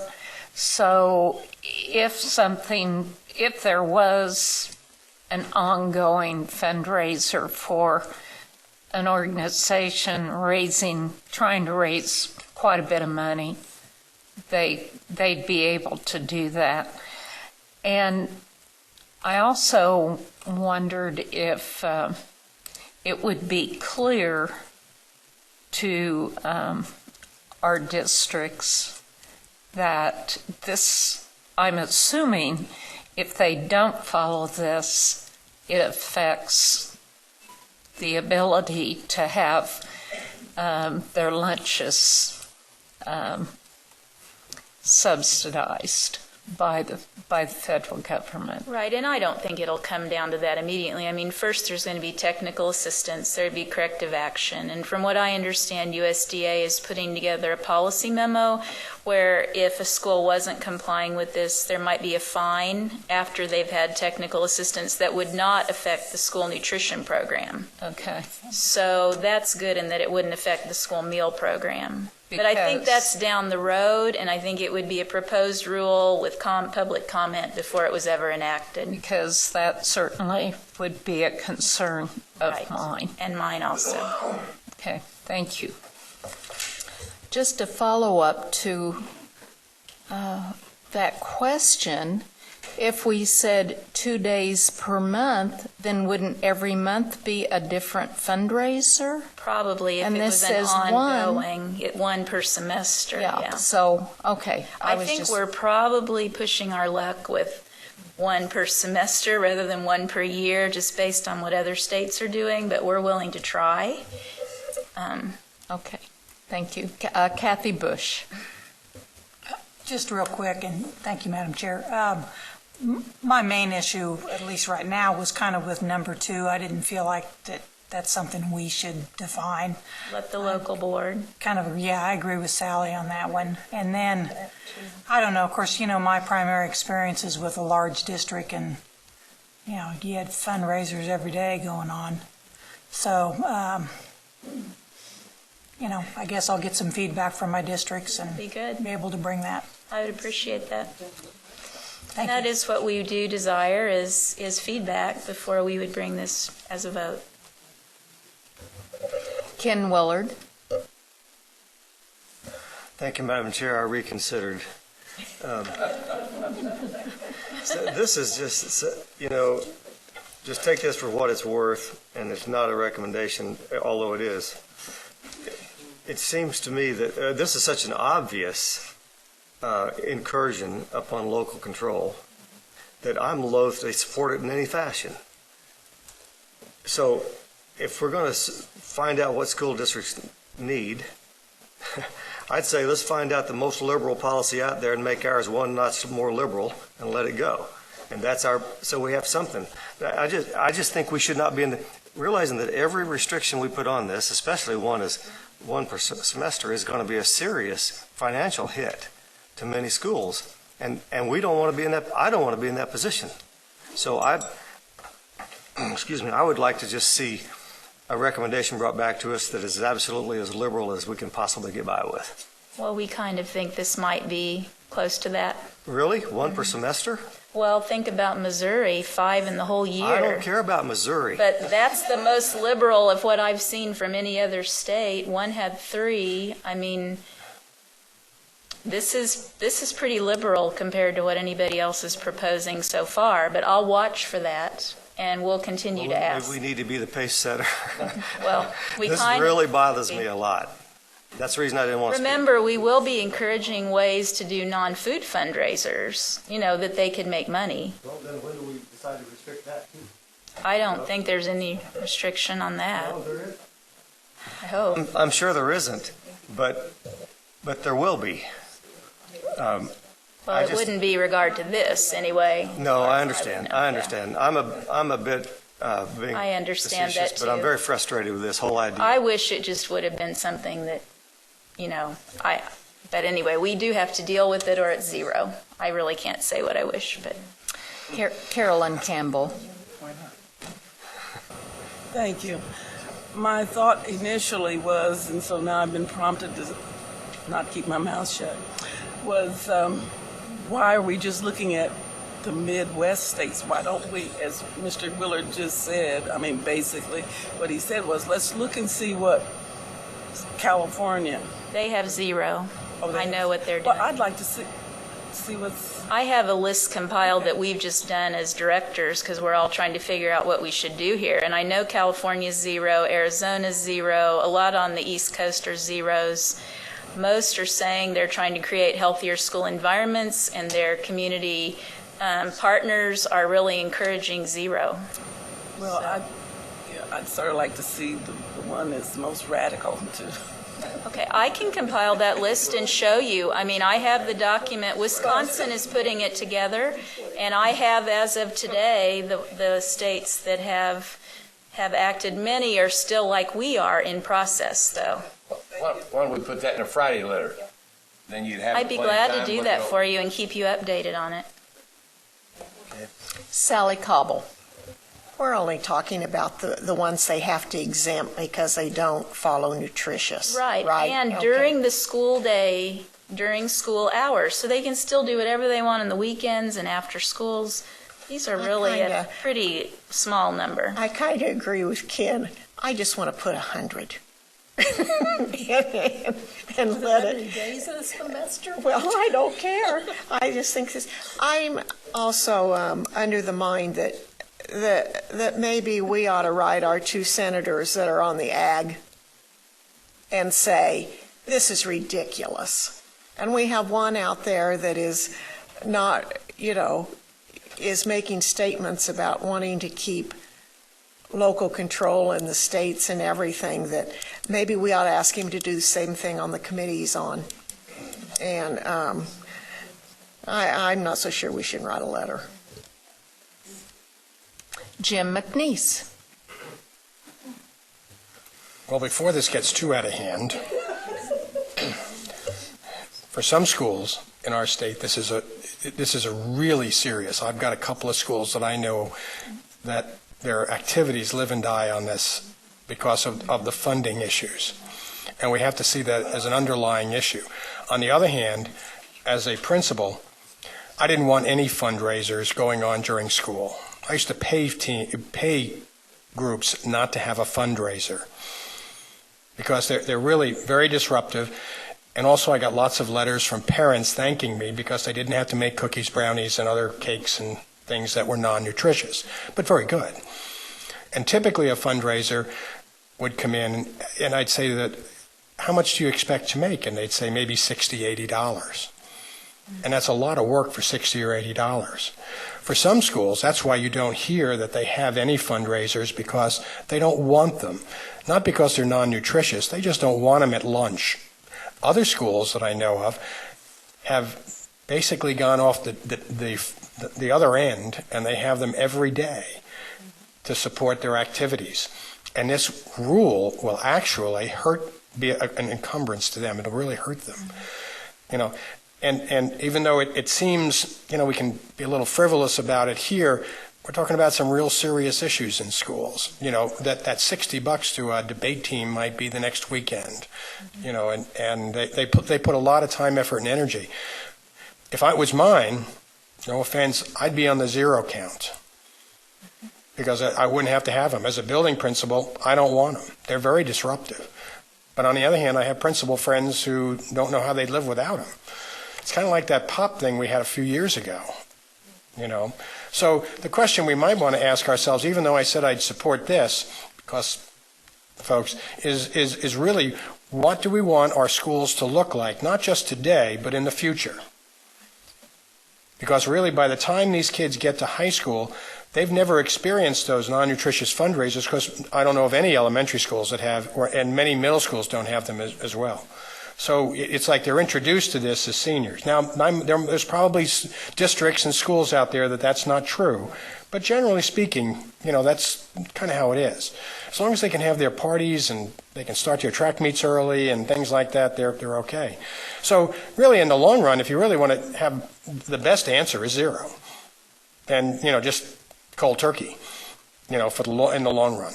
That's the best. But as a compromise, this is liberal. You know, I looked up some of the things, and there aren't any states that are really going this direction. This is about as liberal as you can get.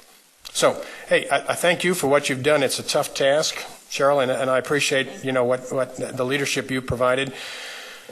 And even though I'll support this, I wish we really did have a 0 up there. And I want to say, when I first looked at this, Ken, I thought it said 1 exempt food fundraiser per school per semester, and I didn't pick up on organization, but if you had 10 student organizations, there could be 10 fundraisers a semester. Is that right? Mm-hmm. That is the way we have written this so far. Okay. Just wanted to be sure I was understanding what that really could be a lot of fundraisers Just in to large make schools. the point, in your high school, the big high school, when you was principal, how many organizations do you have? 75. How many? 75. Yeah. Right. That would meet the eligibility requirement. So this is really pretty liberal. I know you may not think it is, but it really is. Also, I do need to be clear that the exempt fundraisers can't be held in competition with any of the school meal programs. That is in this rule, so they're not going to be able to sell things at lunch or at breakfast. This is only going to be probably through the hours about 9 and 10 in the morning and maybe 1 and 3. So, and remember, it's not what the PTA can sell. They can still sell whatever on, you know, their days or after school. This is just really what is sold to the students during that school day when they really should be in instruction time. So keep that in mind. Janet Waugh. Thank you, Madam Chair. Just for clarification, I want to know exactly what we have to have in this policy. We have to designate what our policy would be in regard to the number of exempt fundraisers that can be allowed. That's it? Mm-hmm. From the, all right, what if we put down, could we put down, would it be acceptable, excuse me, to say the number of exempt food fundraisers per school organization per semester that will be allowed will be determined by the local Board of Education? We tried that. I'm all for you. We did. I didn't want to mess with this. And I said, let local boards decide. That was our first try. And it didn't work. Because at my school, where my kids went, the school board does look at all the fundraisers and they determine what's allowed, and they probably are more restrictive than this, actually, what our policy is. But that isn't the case, I don't think, in all schools. But Dale, when you said you tried it and it didn't work, who didn't it work with? That's USDA. USDA. The feds say the state has to make this choice. We at least have to have the policy, yes, with something that's going to be infrequent. That doesn't give them any indication that it's infrequent. I want to talk. Thank you. You're going to write that letter. I'm going to write a letter. And maybe we could, with up to no more than so many. I mean, that's something you can consider, that it would be the local board decision not I'd like to to publicly exceed. state that while I do not agree with Ken Willard a lot of times, I agree with Ken Willard. I want the most liberal policy we can have. Thank you. More questions? Okay. We do have, yeah. One thing to think about, like in a large high school, and 75 organizations in a large high school is not unusual. You could have one about every day if the organization wanted to do it, because there's, 90 days in the semester? And so, but we tried that. I love your idea, Ken, but they weren't very nice about saying, tell us. Ken Willard, did you mean to have your name up? Yes, I did. I'm sorry. If I had my way, if I were a superintendent like Jim, I would say 0 too, because I hate fundraisers. I'd rather just say, come by and I'll just give you a check. So I don't like fundraisers personally. But whatever we set is an imposition on somebody, and it's a usurpation of local control. And that's, I think, the reason I think that we just need to be very cautious about this. And I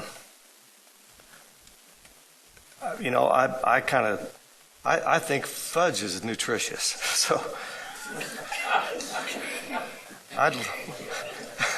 So I'm just being a bit facetious, but I do think it is. But I just think this is really bizarre. So I think we ought to find the school that has the most frequent fundraisers and make that our limit.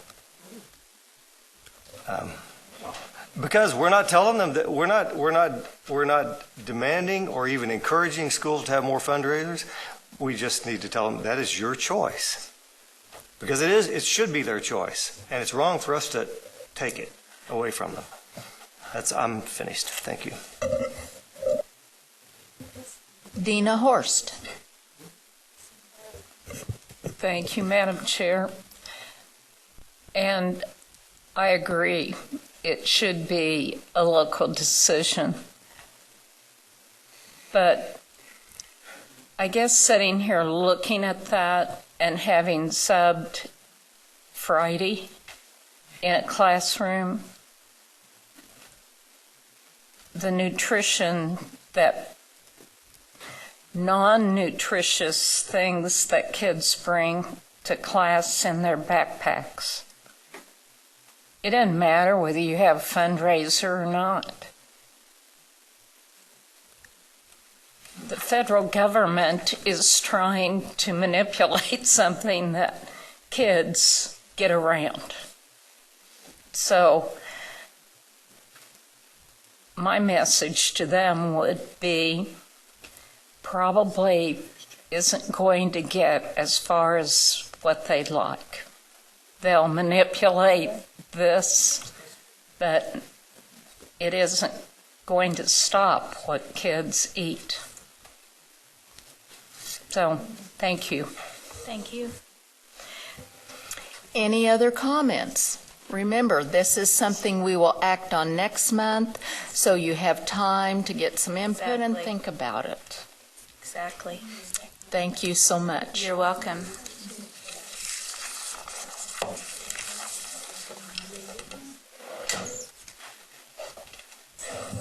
I believe we're ready for item 14, to act on applications for licensure for Nancy Burris and Blake Ballinger. I would think we need to deal with these one at a time. We will begin with Nancy Burris. I would like to ask if there's a motion to either accept or deny the application for, or approve or deny the application for license for Nancy Burris. So moved, would you say? Oh. Moved by Jim McNeese. Is there a second? Sorry, what's the motion? Your other motion said that. What, excuse me? What? Okay, let's go back. Jim McNeese, what was your motion? To approve the application. Is there a second? Yes. Seconded by Sally Cobble. Is there discussion? Oh, and Ken's not here. Steve Roberts. Yeah, I don't think I'll be supporting it. It's the fact, reading over the facts about the burglary of the elderly resident keeps me from an affirmative vote in this situation, so I'll be voting no. Other comments or questions? Carolyn Campbell? I didn't know if this was the time to, I will not be supporting the recommendation for her, but then I had a concern about, and this is maybe something I shouldn't even brought up, the application form that would have made it a little bit easier for her to be honest, if this could be revised at some time. Because I have, and I was very much appreciative of the tapes that I could listen, to both of the interviews. But, and in looking at this, I'm thinking that it would be nice that we could have something on there where about a question about expungement. We have the first question is about felonies, and then have you ever been convicted of a crime, and then criminal diversion, and then I just think if there had been a question about expungement, then she would have maybe answered it. And I understand what she is saying, but anyway, I will not be supporting it based on what I now know. Do you want to respond to that question, or I'll respond. Okay, the application is at the discretion of the agency and this board, so we could definitely have discussion as to whether or not we want to. I know Scott's trying to give me signals here. We're already talking about changes in the application anyhow. So I don't know, Scott, if you wanted to add more, but we are not tied to that form of application by any federal or any other law, so we do have that discretion. Scott? And the application's already been changed. The current application asks the same question, have you ever been convicted of a felony?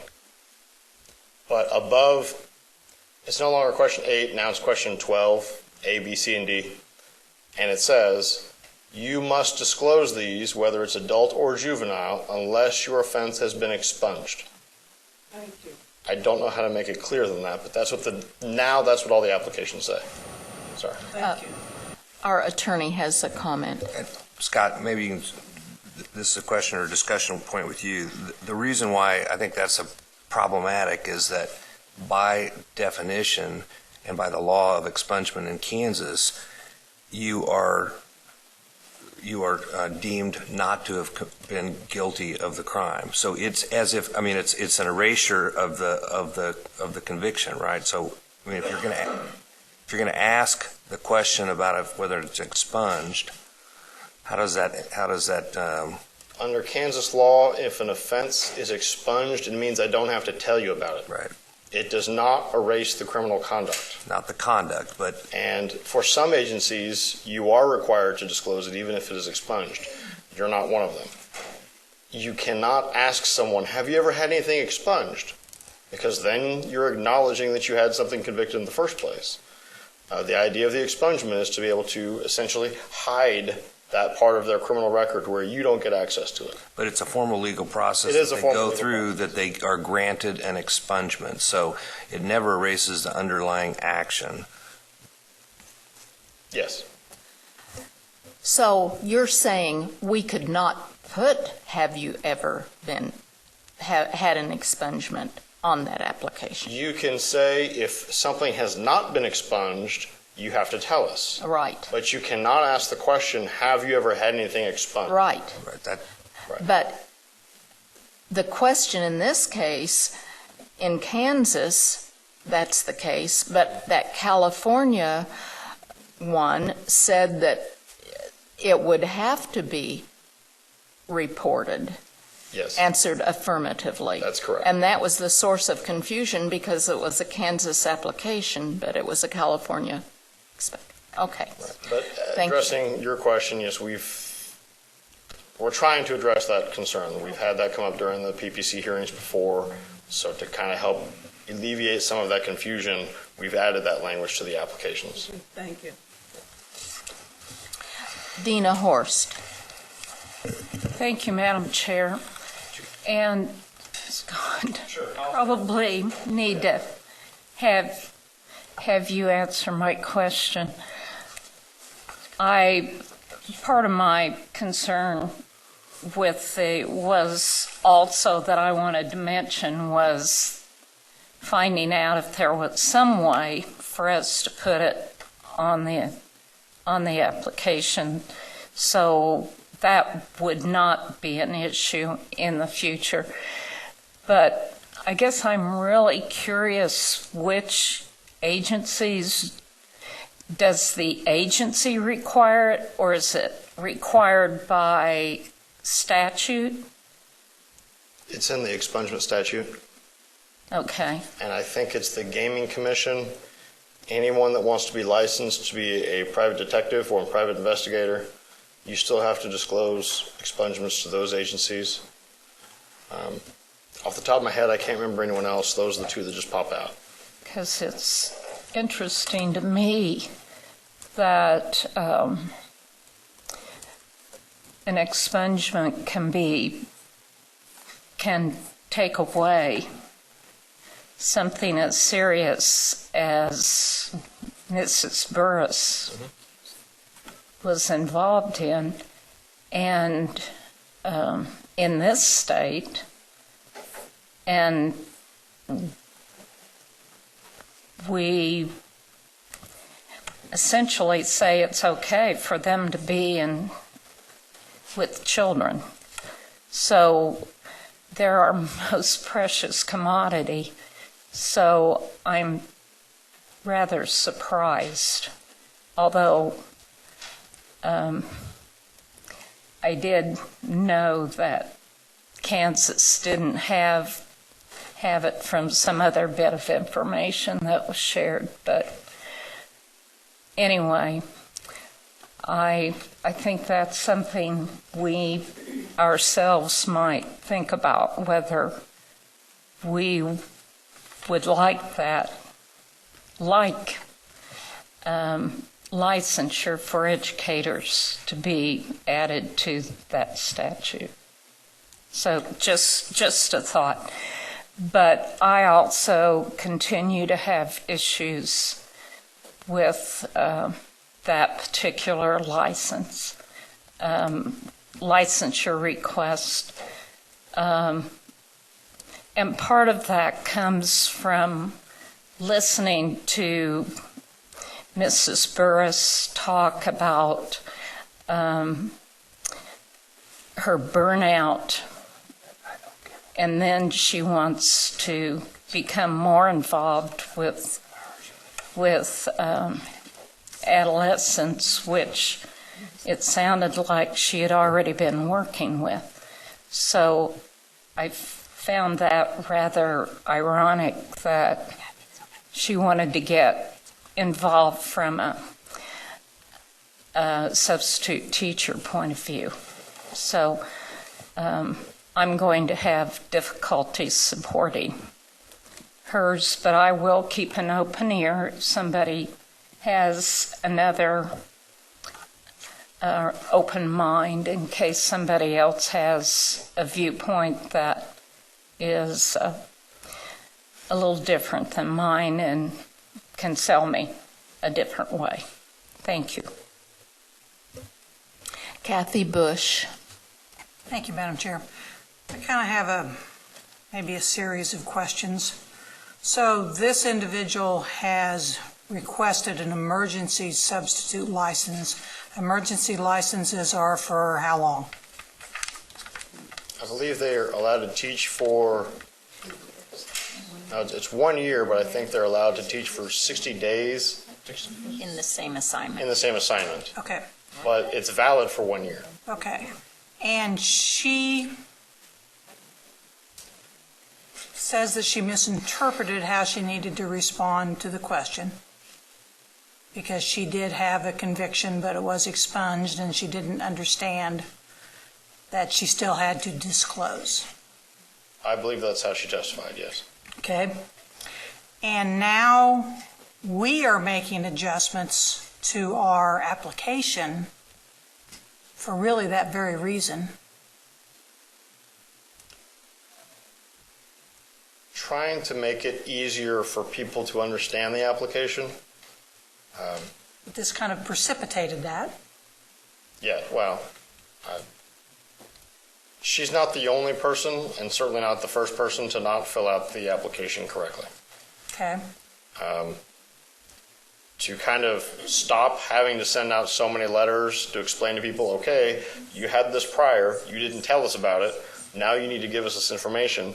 And every single time they would tell us, oh, I'm sorry, I didn't know that meant me. So we're trying to make it easier. So if she would have disclosed this initially, would we even be here? Yes. Still would be. It's a felony conviction.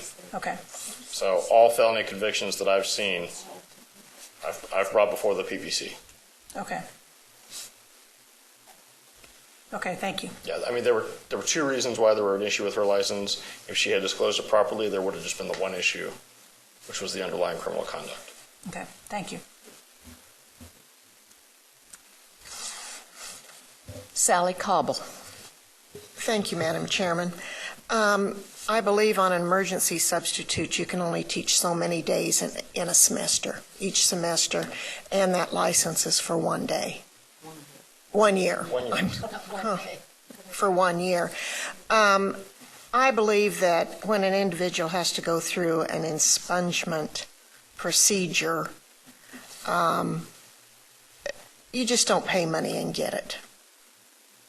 You do actually go through a procedure. I think when you look at the age of the lady when that happened, and you look at her age now, and her history of what she's been doing, I mean, she has been counseling kids already. She's been with kids already, and I believe in drug abuse, whatever. So she's been working with kids all along, and she has not had any complaints. I'm in favor of giving her this substitute certificate. If it was something different besides a emergency sub, I might look at it a little different, but she's already, I think she's proven the test with kids by her former employees. And so I'm not having any guilt or heartache over being able to give her this license. And Madam Chair, if I may, just for clarification for our purposes, and maybe I should wait till the vote's over before I ask, I do have a question about this one going forward. So do you want me to ask it now, or you want me to ask after? I Okay. What was your question? I'm sorry, I wasn't tracking.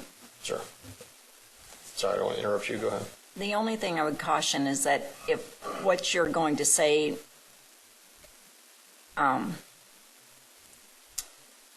they haven't voted yet. Sure. So if this is something about a similar type of situation going forward, and I think you know enough of the situation to know whether or not you should ask that question now.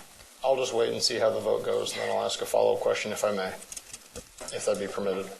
Okay. Are there other comments or questions before we vote? Then I will call for the vote.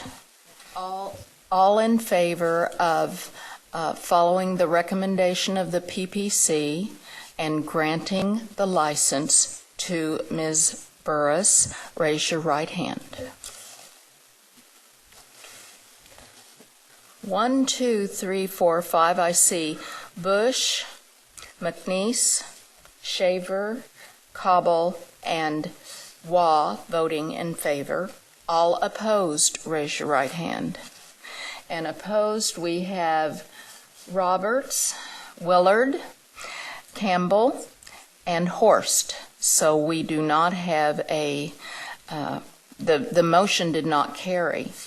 Now, our charge for today is to make a decision whether granting the license or denying the license. If we don't make a decision, the issue stays in limbo, as I understand it, and I'll refer this to our attorney since we did not follow the recommendation of the PPC, it's up to us to resolve the issue. Right, this came before you last month, and you didn't get an affirmative vote, so no, since you didn't have the requisite 6 votes, there was no action taken. It came back on the agenda. You've made a motion, and there are on the motion to approve, you don't have the requisite 6 votes.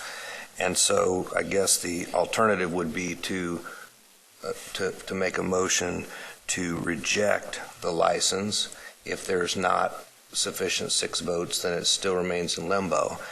As I've advised the chair, if the vote is to reject and that passes, you do need to have sufficient justification so that it would withstand a judicial challenge under the review of agency actions if this applicant were to challenge the decision of the board. So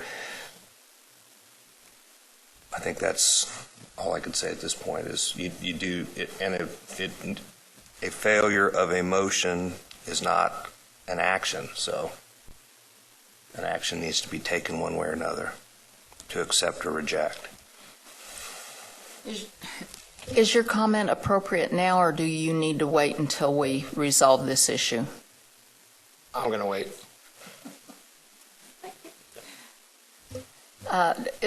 Do I hear a different motion then? Steve Roberts. I move that we deny the license to Ms. Burris-Fagan based on the evidence presented to us.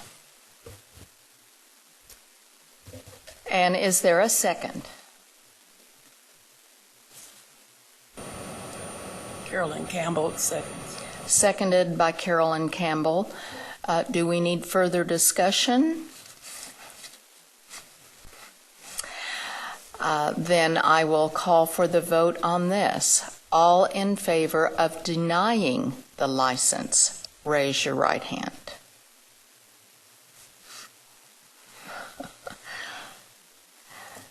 I see 4 hands in favor. Horst, Campbell, Roberts, and Willard. All,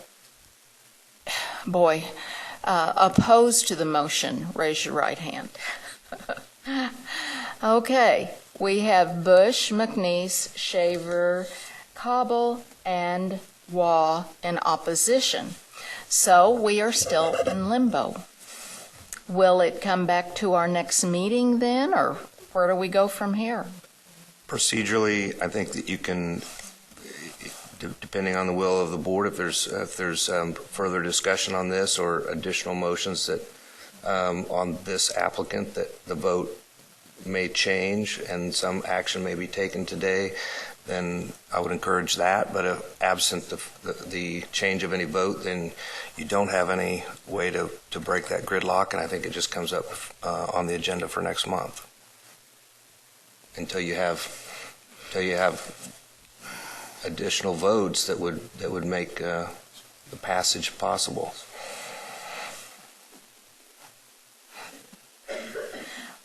If the issue if we wait until next month, that's the last month of the school year, and this is a 1-year license, so I don't know, of course, the down the road implications of that.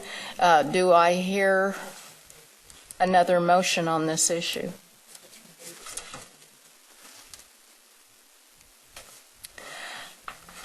Seeing none, we will move on to the other application, and that was Blake Ballinger. Do I hear a motion to either accept the recommendation of the PPC or reject it on this issue? Kathy Bush. I move that we accept the recommendation of the PPC. And grant the license to Blake Ballinger? Yes. Approve the license? Yes. All right. Is there a second? Sally Cobble seconds the motion. Is there discussion? Carolyn Campbell. Thank you, Madam. Initially, this was one that I was concerned about. I'm very appreciative that we had these tapes because in both cases, it really helped to solidify my decision. Hearing the sincerity in the interview of Mr. Ballinger. And so, excuse me, and so I am now supportive of giving this young man, I will be voting to give this young man a license. My concern was on hearing this, that testimony of his witness said that he was an excellent first-year teacher. I don't quite understand how he was teaching for a year without a license. Since this is school in my district, I didn't do it till after today, but I will be calling and asking, how did this happen? But I'm, like I said, the tape really helped me to change my decision on him. I'll be supporting him.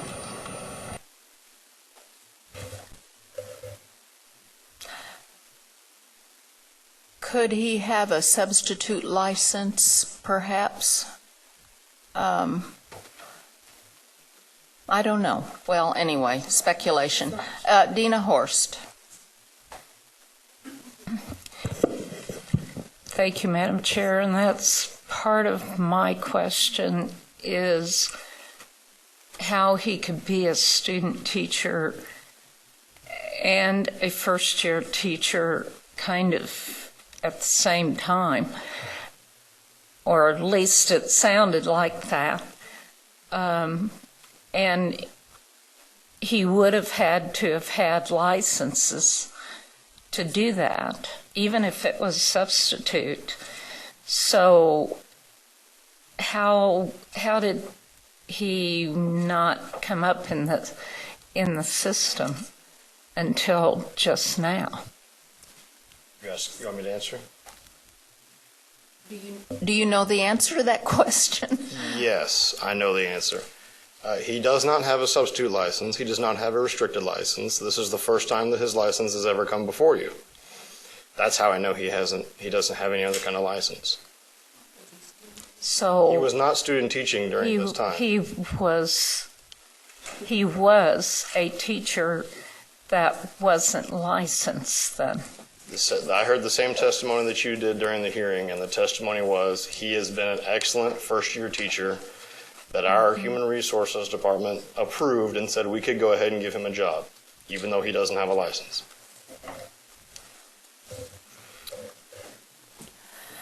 Okay. Well, the responsibility for that kind of lies with the Human Resources Department, in a way.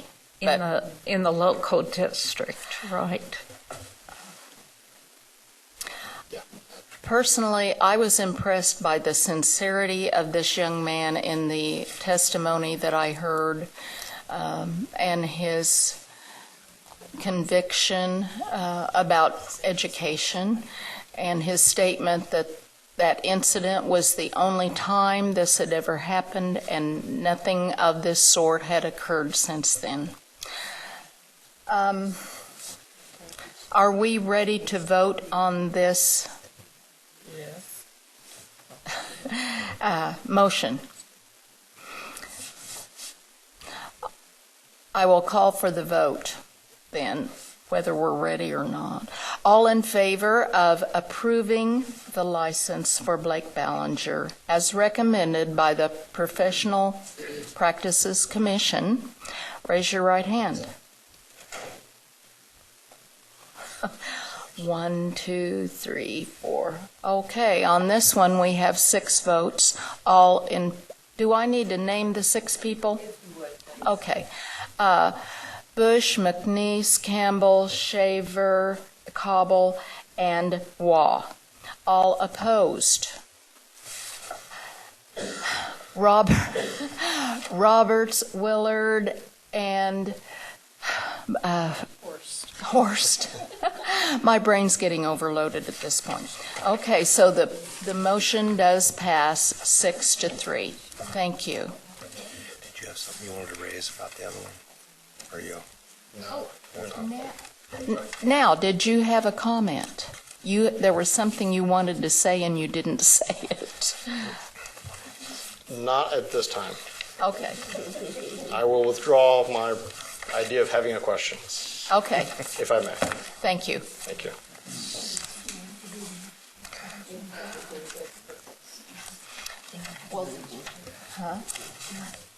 Dale Dennis, you're next up with a Madam Chairman, it's report. entirely up to you, but since we're running behind schedule, and there's numerous honored and distinguished people behind me that's waiting on the consent agenda, I know they're not, I've already talked to them about 4 times on this subject, and so up to you. I'd be glad to proceed, but if you'd like to go ahead and do the consent agenda so they wouldn't have to sit around and listen to me, why, they'd probably appreciate you. Okay, that would be great. Is there a motion? Do I hear a motion to approve the consent agenda? Moved by Sally Cobble, seconded by Janet Waugh. Is there discussion? Janet? Okay. Thank you, Madam Chair. On our consent agenda, you will see the Leavenworth Special Education Cooperative. And I just simply would like to recognize, I have my superintendents here. They're from my district. They're hiding behind the pole. Would you guys lean forward and wave or something? Some of the best superintendents in the state, I would like to say. There we are. There were 6 of them, but I have 6. Yay. Thank you all. I just simply want to comment that they have been absolutely, they've had a wonderful process. They've kept me informed. They even took me to lunch one day, which was great. And what? Anyway, I want to thank them because it's been a wonderful process they've done. They're all together with this. There is no dissension among the community. They're all very supportive, and they're going to be able to do this at no extra cost. In fact, maybe even a little less. So I would like to publicly thank you all for your efforts, and I think this will do nothing but benefit the students of Leavenworth County. So thank you. Thank you. And I thought, should we recognize the El Dorado? Are they still? Okay. I understand that, but this is a consent agenda and all of the things will be approved at once. Come on. Okay. Okay, here they come. Oh. Didn't take yours. Okay. Didn't take That's what I was Dina, did you have something to? No, I was just telling. Oh, yeah. Well, we want to recognize everybody that's making an effort to improve educational services for our students. So thank you.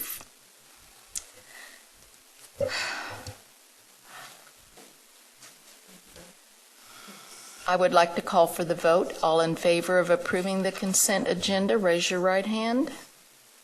Well, on this one, we have a 9-0 vote. Thank you very much. Yay.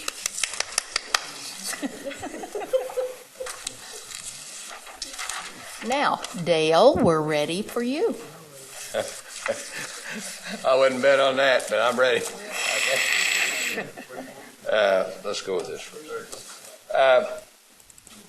Madam Chairman, members of the board, it seems like we just ended the session night before last. And it also, I want you to know, there still will be some surprises. When you go that many late nights, there'll be some things that we don't have a handle on. And I've talked to the legislative staff today, and they found a couple of surprises. But anyway, we'll try to cover the peanuts of it within the timeline that you want to spend on it. But the big issue was Craig, step over here. Is the school finance plan. Anybody want to guess how many printouts we did this session? 2? And he was over there quite a bit. I don't know how many really was, 80-some. I think you only missed about 82 or something like that. On the sheets that Craig just passed out, I'm going to hit the high points on it, and then I want to go through the printout because it's kind of challenging, I think. We increased the base state aid per pupil $14. We eliminated non-proficient at risk. Now that's not a lot of money, but that's for students who didn't meet reading and math proficiency and were not on free lunch. They eliminated that. Now this other one is important as all get out to a few. It excluded virtual weighting when you compute the local option budget. Virtual weighting, the base amount of 3852 plus 5% and all that did not change. The effect on the general fund did not change. But when you get ready to compute the local option budget, they excluded that weighting.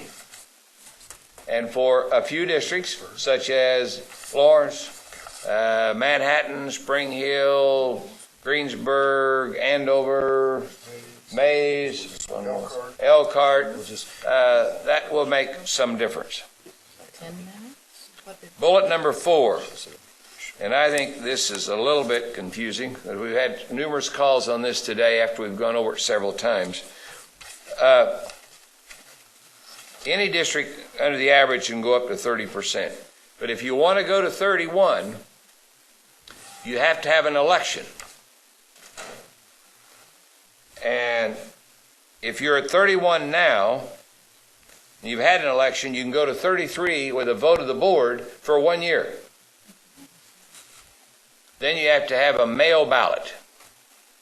There are a couple, 3 districts that is considering having an election between now and June before the new law takes effect, and then they can have a regular election. You with me? It doesn't have to be mail ballot till this takes effect.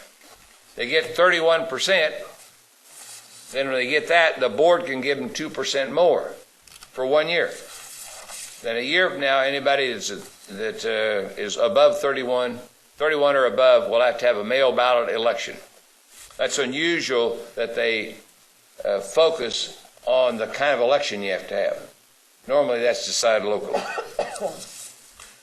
Fort Leavenworth, you guys are still here. You guys are glutton for punishment. But anyway, Fort Leavenworth, there's a provision in there because Fort Leavenworth only has a handful of voters. So they gave them permission to go up to 33% by a vote of the board. Next bullet. This was quite controversial, and we went back and forth on this one. They increased the base state aid per pupil for computing the local option budget. Now, only for the local option budget. It's been $44.33 for about 5 years, something like that. Now, the bill that the House passed was $45.40, but they ended up compromising at $44.90. So it's at $44.90. That's good for 2 years. Now this next one is created some, and I don't think they realize it yet, but they will, some of them. New facilities weighting will continue for those bond issues that were approved and held prior to July 1 of 14. So if you're going to have an election between now and July 1 of 14 and it passes, then you'll get new facilities weighting, and that's significant for some. An extra 25% for every kid that's in that new facility. For 2 years. For 2 years.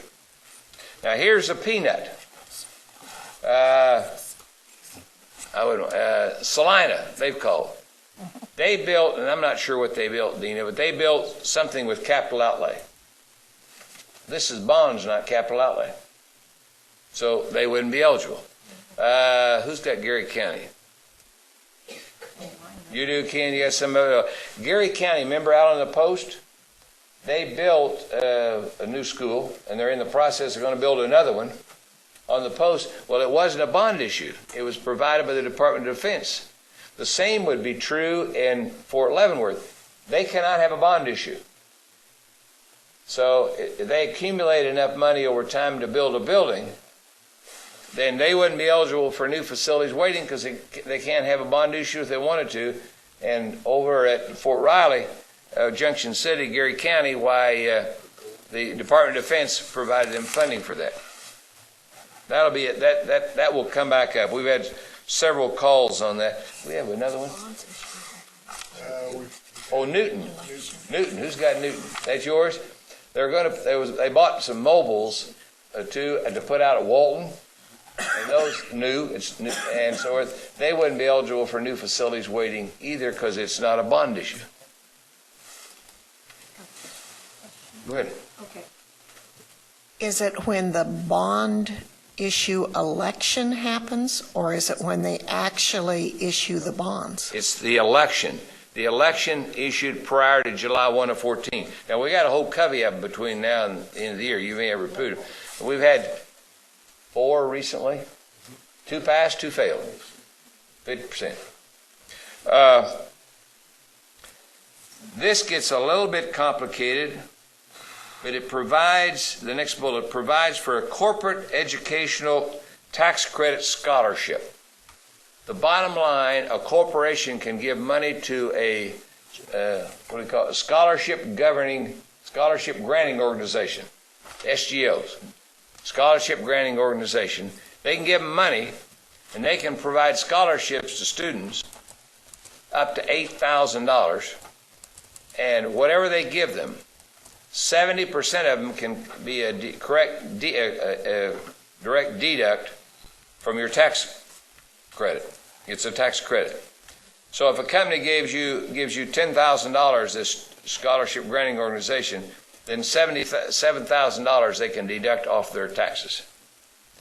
Somebody said, what about LLCs? Well, LLCs is exempt. They don't pay state income tax anymore, so it has to be corporations. We'll have some administrative work to do with that. And they can scholarship have to qualify for free meals, and they have to be attending a priority or a focus school. so that limits it. Remember what Brad said? I think there's 19 of them. Am I right? 19 districts that have career and focus schools, so that limits it considerably. Dina, I believe they removed the IEP. Yeah, I believe so. It provides for alternative teacher licensure for those who meet specific standards, and we're going to give you something on that a little later. A lot of that has to do with about what you're working on now. Now, you've already talked about this. It increased the number of innovative districts, but it defines it pretty clearly. The first 10% are innovative districts, and the next 10% has to be districts that have priority or focus schools, one or the other. And see, there's only 19 of them, so right now we couldn't fill but 19 slots if they all asked for it. Yeah. Just a question about, I'm backing up. Okay. Excuse me, I'm backing up. On these tax credits, what tax?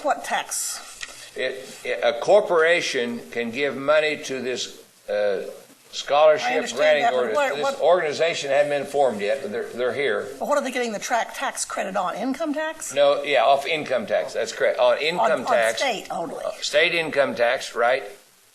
And if they give $10,000, $7,000 they can deduct from their state income tax. Okay. And that money has to be used, as we just described, for kids that are in career and focus schools. Think about an example.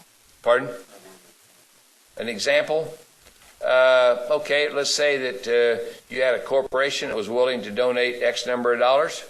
They put it in the pot of money, and the money then will be this organization. And there's rules for setting up that organization. They have to tell us who they are and all that. And then they can grant these scholarships to these individuals from this career and focus schools. We have an exempted corporation, income tax, just individual. We've exempted priorities, Chapter S's, LLCs, and proprietorships. Yeah, those are the ones. We have not exempted corporations. We lowered the tax, but we didn't exempt them. Okay. The Division of Legislative Post-Audit will end up doing a performance audit on virtual schools. We talked a lot about that. At one point in time, the virtual school funding was 50% of the base amount per pupil, and they did a wonderful job of defending what they're doing. We had a hearing one day, I don't know, The first 2 hours, about a 3-hour hearing, the first 2 hours was virtual schools. And they did a real fine job, good or bad. All right, now, this next piece is important, but it may sound a little bit complicated. In the capital outlay law now, why there's certain things you can spend capital outlay money for constitutionally. Remember, and it's 8, you can go up to 8 mills for 5 years. And you cannot renew your capital outlay resolution until you've certified the last levy. So when you certify the last levy of your board in August, then you can run a new resolution. They amended that law, and what they did is they said you can renew the capital outlay resolution, now get this, anytime you want to, and if it is approved and you're not protested, the old resolution goes away. So if you've got a resolution and you got 3 years to go, and you want to go with a new resolution for a longer period of time or more mills, whatever, you can do that. And if it's nobody protests it, then it will supersede the old resolution, and the old resolution goes away. But here's the peanut, and the reason you're going to see quite a bit of that after July 1. We'll see if I can name them. They changed how you can spend the money. By the way, this law was passed a year ago, last year, and what they said was that the bill will not take effect until we fund the capital outlay state aid. Well, it appears we're going to fund the capital outlay state aid. So it takes effect. And that one phrase, Greg, what is it about they can maintain and maintaining and equipping of school district property and equipment necessary for school district purposes. Kind of worded weird, kind of funny. But anyway, it broadens it up for maintenance necessary for school district purposes, operating the buildings, and school district property. And school district property, maintenance, that might include a school bus, mightn't it? They own it, and so forth. The other piece on this one, and we've had a little fun out of this one, was it performance uniforms. And we had one, it wouldn't have been these guys. These are high class back here, but we had a superintendent call and wanted to know if performance uniform included what the superintendent wore to work. And we said, no. It may be a performance uniform, but it don't count here. Yeah, that's right. There you go. Yeah. But anyway, on this, you think about that. This is a pretty big deal. Because performance uniforms, I think that would cover all the athletic uniforms, band uniforms, anything that students might wear in performing of some kind. So there will be, and there's one more, Craig, what is it? Oh, yeah, acquisition of software. We've already had a call on that one a little bit ago. What does acquisition mean? Well, we got an old opinion we dug out in 1969, and acquisition can mean leasing, according to that opinion. So anyway, we got them squared away. But it doesn't, it means what you purchase or lease. Next, this next deal. Why don't you tell them about the budget bit we get to do. I'll give them your version. Currently, we provide for school districts a budget at a glance, and a budget profile. As of last year, they're required to post on their website the budget at a glance. They have now added to that, they want a one-page summary of the budget. So you know what a budget document looks like, and it includes graphs and the whole thing on one page. So we've either got a page or we got little bitty graphs. I mean, what goes in that page is more than what you ought to put on a page, but we're going to put her on there, I promise you that. Can't see it, but it'll be there. Yeah. Well, we may be a big page and stretch it. They won't scold us if it happened to be two, I don't think, but they might. The guy that did that may do it. The other piece of that, and currently when school districts print off all that budget information, the purpose of the budget at a glance and the profile is it's a little shorter version that you can hand your patrons and kind of do some comparisons and so forth. So they take that to their budget meetings each year when they adopt the budget and prove it. They're now required to have that available at any board meeting where they discuss school finance. Well, that's going to be every board meeting, so you'll just have it with you at every board meeting. You'll have several copies. We're going to recommend that we'll tie this all in with the budget, and we'll suggest that they have half a dozen copies of the budget, half a dozen copies of the profile, half a dozen copies of budget at a glance, and a half a dozen copies of that single summary. Just have it right in the board office, right there. Anytime anybody wants it, they got it. And we'll program. We'll try. We plan. Our goal is to plan where they'll all be alike, and back home they fill out the budget, and all this will come out automatically. And they'll probably send us a dividend. The other one that's a big deal, and we're not through with this yet. There's going to be a lot of chatter on this, and that is we remove teacher due process out of the law. And there's a lot of chatter about that. Is that a right you can take away from somebody? I don't know, but that'll be yeah, Ken. I wasn't there for the last couple days, but was there any discussion about this not precluding a due process, a local process? I think a local board could do it. Right. Yeah, local board could do it if they wanted to. I mean, I think almost any business I know of has one.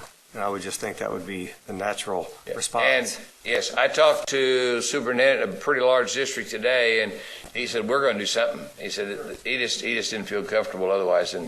But there'll be all kinds, but it comes out of the law. And I commend the teachers that was there. There was about 500 of them, but they was very respectful and of the legislative process. And that wasn't easy, because sometimes we might have a meeting at 3 o'clock. It started at 6. So, but they were very good. There also is going to be a pre-K 12 school finance study committee to make recommendations to the legislature. And I think that report's due in January 15. So the other thing we wanted to give you, that right there. That top. We're not going to take time to go through this, but this is much better than watching TV.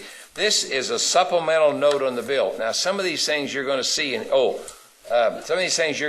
here are higher ed. Ignore that part. I didn't want to go through and I just about did that. Go through and take out the higher ed, but I decided that wouldn't be quite fair to do that. So I left it in there, but I won't go through that because I've covered about all of it. But that's a little more written explanation of it, and it will help you.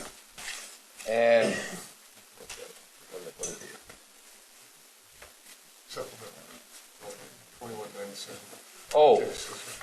yeah, here's a note, and I'm not an expert on this. There may be somebody that's on the activities board that is. But here, this will change, and you're probably going to see Gary Musselman come before you. They changed the makeup of the High School Activities Association, and they'll end the 4 of the 6 state board member appointments that you make. I think you appoint 4, and I think those will be appointed by somebody else. And you need to take a look at that in more careful, and it's not too long. It's only a page, and well, it's really about a part of a page and part of another one. But Gary will have to come because I think Mr. Musselman will have to change the bylaws. And they'll have to come before the board to do that. So I think now the governor gets some appointments. Dale, on our agenda tomorrow, though, we had 2 appointments to that association. Would this affect what we were going to do tomorrow, or? I believe there's a provision in there that those people that's been appointed, when the bill goes into effect, will serve till their term expires. I believe that's what's there somewhere. I don't think they kick anybody out if they've been appointed. Okay, I want you to know too that I worried a little bit about the people that has the virtual schools, to be sure they knew what was going on. And so we called the Big 8, individually and said, you need to be aware of this. The printout, I'll go through that quickly, because you're tired of listening to us probably. Right quick on the printout itself, I went through the bullets. Column 1 is the current year with enrollment with $14 increase. Column 2 is the dollars they're going to lose as a result of, now get this, anybody over 19, 20 years or older, and anybody that's part-time loses their at-risk weighting. They don't get at-risk for those.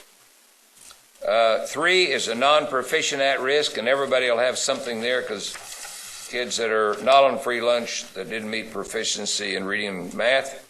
Column 4 is the general fund adjustments, 1, 2, and 3 added together. And column 5. Column 5 is what we owe them this year in LOB state aid if we paid them. Now, we're not going to pay them, but that's what we owe them. Remember, we're prorating the LOB state aid. We're funding it about 78%. This is what we would owe them for this year that we're not funding. That's the 22% we're not funding, roughly. Column 8 is capital outlay state aid estimated, and I want you to know that's understated because there's going to be boards that's going to raise their capital outlay levy, and you'll see why here in a minute, but we couldn't project that. Column 7 I think is worthless, but it adds up 4, 5, and 6, and it's apples and oranges, but that's what we were asked to do. 4 is the increase or decrease in the general fund in the state aid in LOB and capital outlay, but that isn't necessarily more spending power. Column 8, now we're getting down to peanut. 8 is the increased dollars that each district would receive as a result of going to 44.90 and assuming you go to the full 30 or 31%. So that's budget authority. That don't mean they're going to do it. So that's additional budget authority as best we can estimate. Now, right here, I want you to know, when we did this, we didn't jerk out the weighting for at-risk in those districts. That's the reason we call them. This will be overstated, and we told them that. Now, column 9 is the state aid they're going to get as a result of funding the formula in full. Column 10 is the property tax reduction. Now, if you'll just go with me on this for just a moment. Give me, I said, what would be a good district, Craig? Number, let's try on the front page. Atchison Public Schools, 409. Look at column 8. They can go up $18,000. Everybody see that? Column 8. Column 8. Atchison Public Schools. Oh, yeah, you're on Atchison County. Yeah, okay, I was looking at one below it then. 38,685. Okay, that's it, 38,685. But notice, they're up at 38,000, they're just about at 30%. About as high as they can go, they get $38,000. But notice what their state aid would go up in column 9. See that? How much is it? $468. So that means their property taxes got to drop about $400,000 because if the budget goes up 38 and the state aid goes up 400 and some, they got to drop the property tax. You'll see several of those like that. Now you may be asking, how can they raise their budget $38,000 but they need $468,000 in property tax? The answer is back in column 5. They need $446,000 just to be legal for what they should have this year. See, we're making up for what we're not paying them now. That 22% proration, we're funding. So, kind of got the picture? You're going to see quite a bit of this money goes for property tax relief. If it makes you feel better, we told superintendents if you read it through 3 times and you're not still confused, you haven't read it right. So, Dale, is it fair to say, though, that really columns 5 and 6 are all about the Supreme Court decision? Yes. Everything else is extraneous. Correct. Right. They wanted to put additional money in the classroom And column 8 is the potential increase in expenditure level. That was a big deal to them. And that's what could go if all boards go their maximum. They won't do that, but they have the option to do that. But I mentioned a little bit ago, Ken and I was kind of communicating indirectly. You're going to see those that's got a big property tax decrease, they're going to raise capital outlay if they can. Because a lot of them is capital outlay they've decreased it. You got the picture? We might give you one. Let's go to Topeka. Mrs. Campbell, we'll look at one of yours. Look at Topeka, because if I remember right, it proves another good point. Shawnee County. Look at Shawnee County, 501 Topeka. And the one you want to look at is go to column 8. Column 8. Okay, follow me. Column 8 for Topeka, it's how many dollars is it? $467,000, right? Now notice their state aid knows how much. $4 million plus. So their property tax is going to go down about $3.7 million if everything else being equal. So a lot of the new money for the LOB will go for property tax relief. Now they may raise capital outlay or something like that, but if your budget can only go up so much and you get more state aid than that to make up for what we haven't been doing, your property tax goes down. And they've been disadvantaged. There ain't no doubt about that. Any of the poor districts, they've been disadvantaged.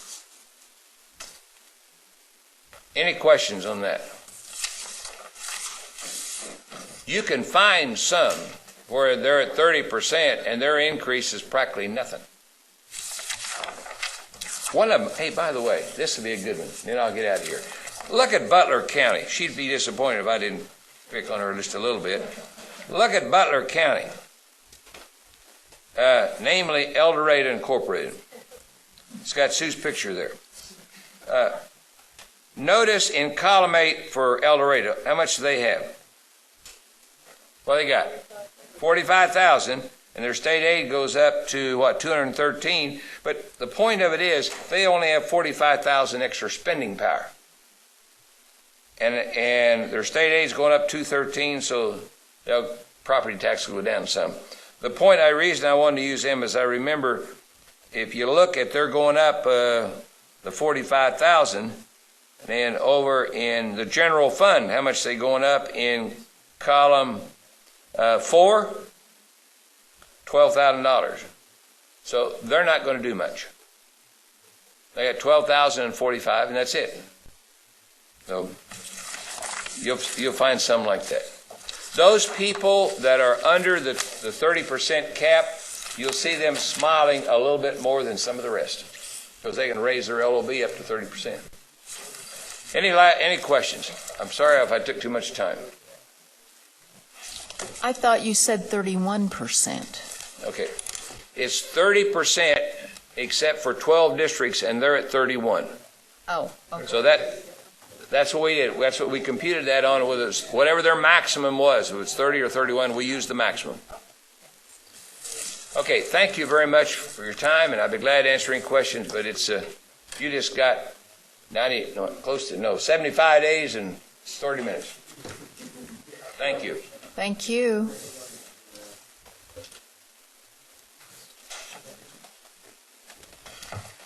We are now ready for an executive.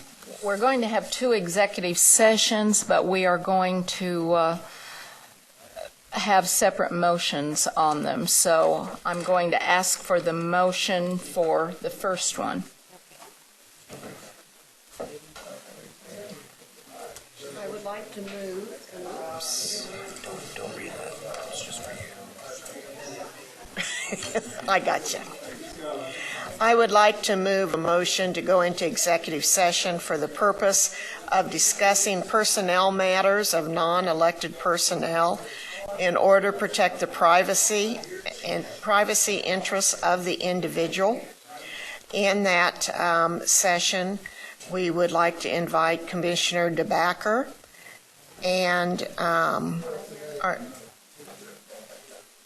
Do you need to be? Commissioner DeBacker. We feel like that this will last for 10 minutes. Madam Chairman, do you want to go in at, do you want me to say 5:10? 5:10, and we will come out at 5:20. And then we will read the next motion to go in? Okay. Is there a second to that motion? Seconded by Dina Horst. All in favor, raise your right hand.